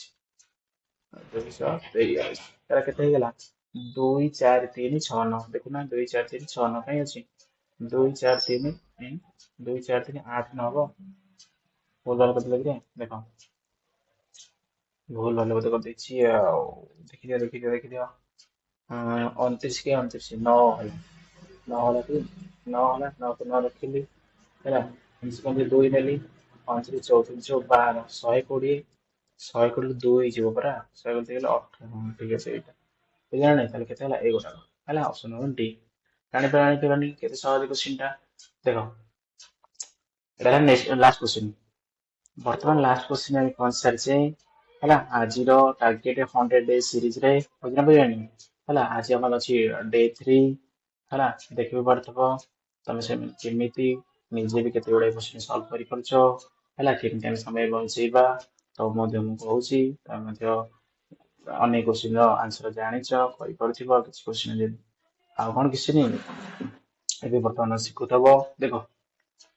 the length breadth and height of a cuboid cuboid କଣ ନା ଆୟତଘନ cuboid କଣ ଆୟତଘନ ତ ସମସ୍ତେ ଆୟତଘନ ଦେଖି ସାରନ୍ତି କି ନା ଏଇଟା କଣ ଆୟତକୃତି ଆୟତଘନ କାହା କହନ୍ତି ଯେଉଁ ଘନବସ୍ତୁ ଆୟତକୃତି ବିଶିଷ୍ଟ ଯେଉଁ ଘନବସ୍ତୁ ଆୟତକୃତି ବିଶିଷ୍ଟ ଆକୃତି ବିଶିଷ୍ଟ ସେଟା ହେଲା ଆୟତଘନ ଦେଖିପାରୁଛ ନା ଦେଖିପାରୁନ ଏଇଟା ଗୋଟେ କଣ ହେଇଗଲା cuboid ହେଇଗଲା ସେ କହିଛି ମନେକର ବର୍ତ୍ତମାନ ଏତିକି ତାର ଲେନ୍ଥ ର ଆଉ ହାଇଟ୍ ବ୍ରେଥ ର ଆଉ ହାଇଟ୍ ର ରେସିଓ ଦେଇଛି ଲେନ୍ଥ ଆଉ କଣ ବ୍ରେଥ ଆଉ କଣ ହାଇଟ୍ ଦେଇ ଦେଇଛି ରେସିଓ 1:2 କେତେ 3 ବୁଝିଲା ନା ତିନି ଜଣଙ୍କର ରେସିଓ ଦେଇ ଦେଇଛି କହିଛି the length breadth and the height of the cuboid are increased by ମାନେ ଆକୁ କରିବ କଣ 200% ଇନକ୍ରିଜ କରିବ କାହାକୁ ଲେନ୍ଥ କୁ 200% ଇନକ୍ରିଜ କରିବ ହେଲା ତାପରେ କଣ ବ୍ରେଥ କୁ କେତେ କରିବ ନା 300% ଇନକ୍ରିଜ କରିବ ତାପରେ ହାଇଟ୍ କୁ ମଧ୍ୟ କେତେ 100% 300% ଇନକ୍ରିଜ କରିବ ହେଲା ଦେଖ 100% ଇନକ୍ରିଜ କରିବ ମାନେ କଣ ମନେକର ଗୋଟେ ଜିନିଷ ଟଙ୍କାଟେ କିଣିଛି 100% ଲାଭ ହେଲା ମାନେ କେତେ ଟଙ୍କା ଲାଭ ହବ ଯେତିକି ଟଙ୍କା କିଣିଥିବ ସେତିକି ଟଙ୍କା ଲାଭ ହବ ତାହେଲେ କେତେ ଟଙ୍କା କିଣିଥିଲି 1 ଟଙ୍କା କିଣିଥିଲି ତାହେଲେ କେତେ ଟଙ୍କା ବିକିବି ମାନେ ଆଉ ଟଙ୍କାଟେ ଅଧିକ କରିବି ତାହେଲେ ଟୋଟାଲ ଜିନିଷ କେତେ ହେଲା 2 ଟଙ୍କାର ଭ୍ୟାଲୁ ହେଇଗଲା ବୁଝିଲ ନାଇଁ ବୁଝିଲ 100% ମାନେ କଣ 1 ହେଲା ବୁଝିଲ ନାଇଁ ସେଇଭଳି ଭାବରେ 200% 100% ମାନେ 1 ର 1 ବଢିବ ପୁଣି ଆଉ ଥରେ 100% ମାନେ କଣ ସେ 1 ରେ 1 ବଢିବ ତାହେଲେ ଥିଲା କେତେ 1 ହବ କେତେ 3 ବୁଝିଲ ନା ନାଇଁ ସେମିତି 2 ତମ ପାଖରେ ଅଛି 2 ର ତଥାପି କଣ ବାହାର କରିବି 100% ବାହାର କରିବି 2 ର 100% ମତେ ଦେଇଛି କେତେ 300% 2 ର 100% କେତେ ହବ 2 ହବ ହେଲା 2 ର 100% 2 ହେଲା ପୁଣି ମୋର 300% କୁ ସବଷ୍ଟିଟ୍ୟୁଟ କରିଦଉଛି 100 100 100 ହେଲା ପୁଣି 100% କରିଦେବି ମାନେ କେତେ ବଢିବ 2 ବଢିବ ପୁଣି ତାକୁ 100% କରିବି 3 ଥର କରିବି ତାହେଲେ ସେ 2 ର କେତେ ପୁଣି ଗୋଟେ 2 ମିଳିବ ତାହେଲେ ତମର କେତେ ଟୋଟାଲ ବଢିଲା କେତେ 2 ବଢିଲା 2 ବଢିଲା 2 ବଢିଲା ତାହେଲେ 6 ବଢିଲା ଆଗରୁ ଥିଲା କେତେ 2 8 ତାହେଲେ ଟୋଟାଲ ହେଇଯିବ କେତେ ହେଲେ 2 ହବ ତମର କେତେ 8 ହେଇଯିବ ବୁଝିଲ କେତେ ହେଇଯିବ 8 ହେଇଯିବ ସେଇପରି ଭାବରେ 3 ଅଛି 100% ବଢିବ ମାନେ ଆଉ ଗୋଟେ 3 ବଢିବ ଗୋଟେ 3 ଅଛି ତମ ପାଖରେ 100% ବଢିବ ମାନେ କେତେ ବଢିବ ମତେ କୁହ 3 ବଢିଯିବ ପୁଣି ଆଉ ଗୋଟେ 100% ସେ 3 ବଢିବ ଆଉ ଗୋଟେ 100% କେତେ ବଢିବ 3 ବଢିବ ତାହେଲେ 3 6 9 ଆଗରୁ ଥିଲା 3 କେତେ ହେଇଗଲା 12 ହେଇଗଲା ବୁଝିପାରିଲ ନା ବୁଝିପାରିଲନି ତାହେଲେ ତମର ଏତିକି ହେଇଗଲା ତାହେଲେ ପଚାରିଛି and sorry respectively ଦେଇଦେଲା then compare ତାପରେ କଣ କରିବ compare କରିବ to the original volume କଣ ଏଇଟା ହେଲା କଣ original volume ଏଟା କଣ ତମର original volume ଏବେ ବର୍ତ୍ତମାନ କଣ ବଢି ସଇଲା ପରେ ତାର ରେସିଓ ଗୁଡାକର ଏଇ ଗୋଟାକ ହେଇଗଲା କଣ କଣ ଏଇଟା ବି ସେ ରେସିଓରେ ରହିବ କଣ ପାଇଁ ଦେଖୁନ ଆକୁ ସ୍ମଲେଷ୍ଟ କରିହବ କି ଆକୁ ସ୍ମଲେଷ୍ଟ କରିହବନି ତେଣୁ ଏଇଟା ବି ସେ ରେସିଓ ହେଇକି ଅଛି ଏଇଟା ହେଲା କଣ ଅରିଜିନାଲ ଭ୍ୟାଲୁ ଏଇଟା ହେଲା କଣ ନ୍ୟୁ ଭ୍ୟାଲୁ ବୁଝିଲା ନା ନାଇଁ ଯେତେବେଳେ ମୁଁ ଲେନ୍ଥ ଥିଲା ଲେନ୍ଥ ରେସିଓ ଥିଲା 1 200% ବଢିବା ଫଳରେ 3 ହେଲା ବ୍ରେଥ ହେଲା 2 300% ଇନକ୍ରିଜ କଲା ପରେ କେତେ ହେଲା 8 ହେଲା ହାଇଟ୍ ଥିଲା 3 ତାକୁ 300% ଭିତରେ ଇନକ୍ରିଜ କରି କେତେ ହବ 12 ହବ ବର୍ତ୍ତମାନ ଦେଖ ଓଲ୍ଡ ର କଣ ବାହାର କରି ଦେଖ କଣ କରିବି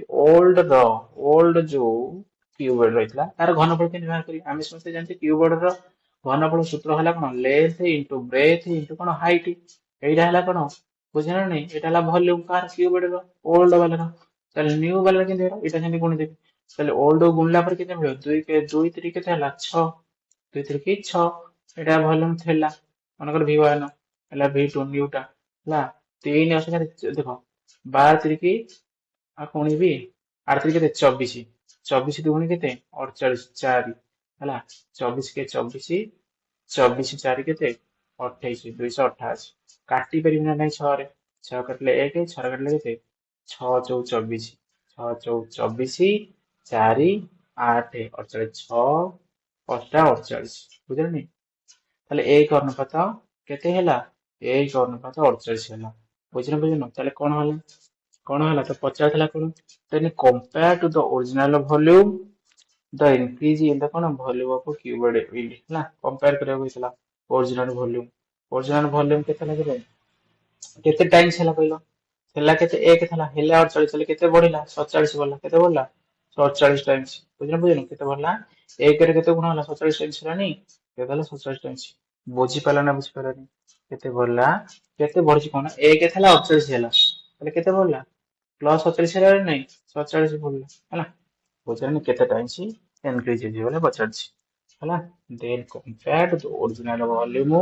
the increases ହେଲା ସରି increases କଣ volume of cuboid will be କେତେ ହେଇଯିବ 47 times ହେଲା ଜାଣିପାରିଲନି ତାହେଲେ ଦେଖିଲ ଆଉ ଅଛି ନା କଣ ଆଜି ପାଇଁ ହେଲା ତମର ଏତିକି ତମେ ସମସ୍ତେ ଜାଣିଛ ଆମେ ବର୍ତ୍ତମାନ 2023 ମସିହାର ଯେତେକ ସିଜିଏଲ ଏକ୍ଜାମ ରେ ପଚରା ଯାଇଥିଲା ପ୍ରଶ୍ନ ଗଣିତ ସମସ୍ତେ କଣ କରୁଛେ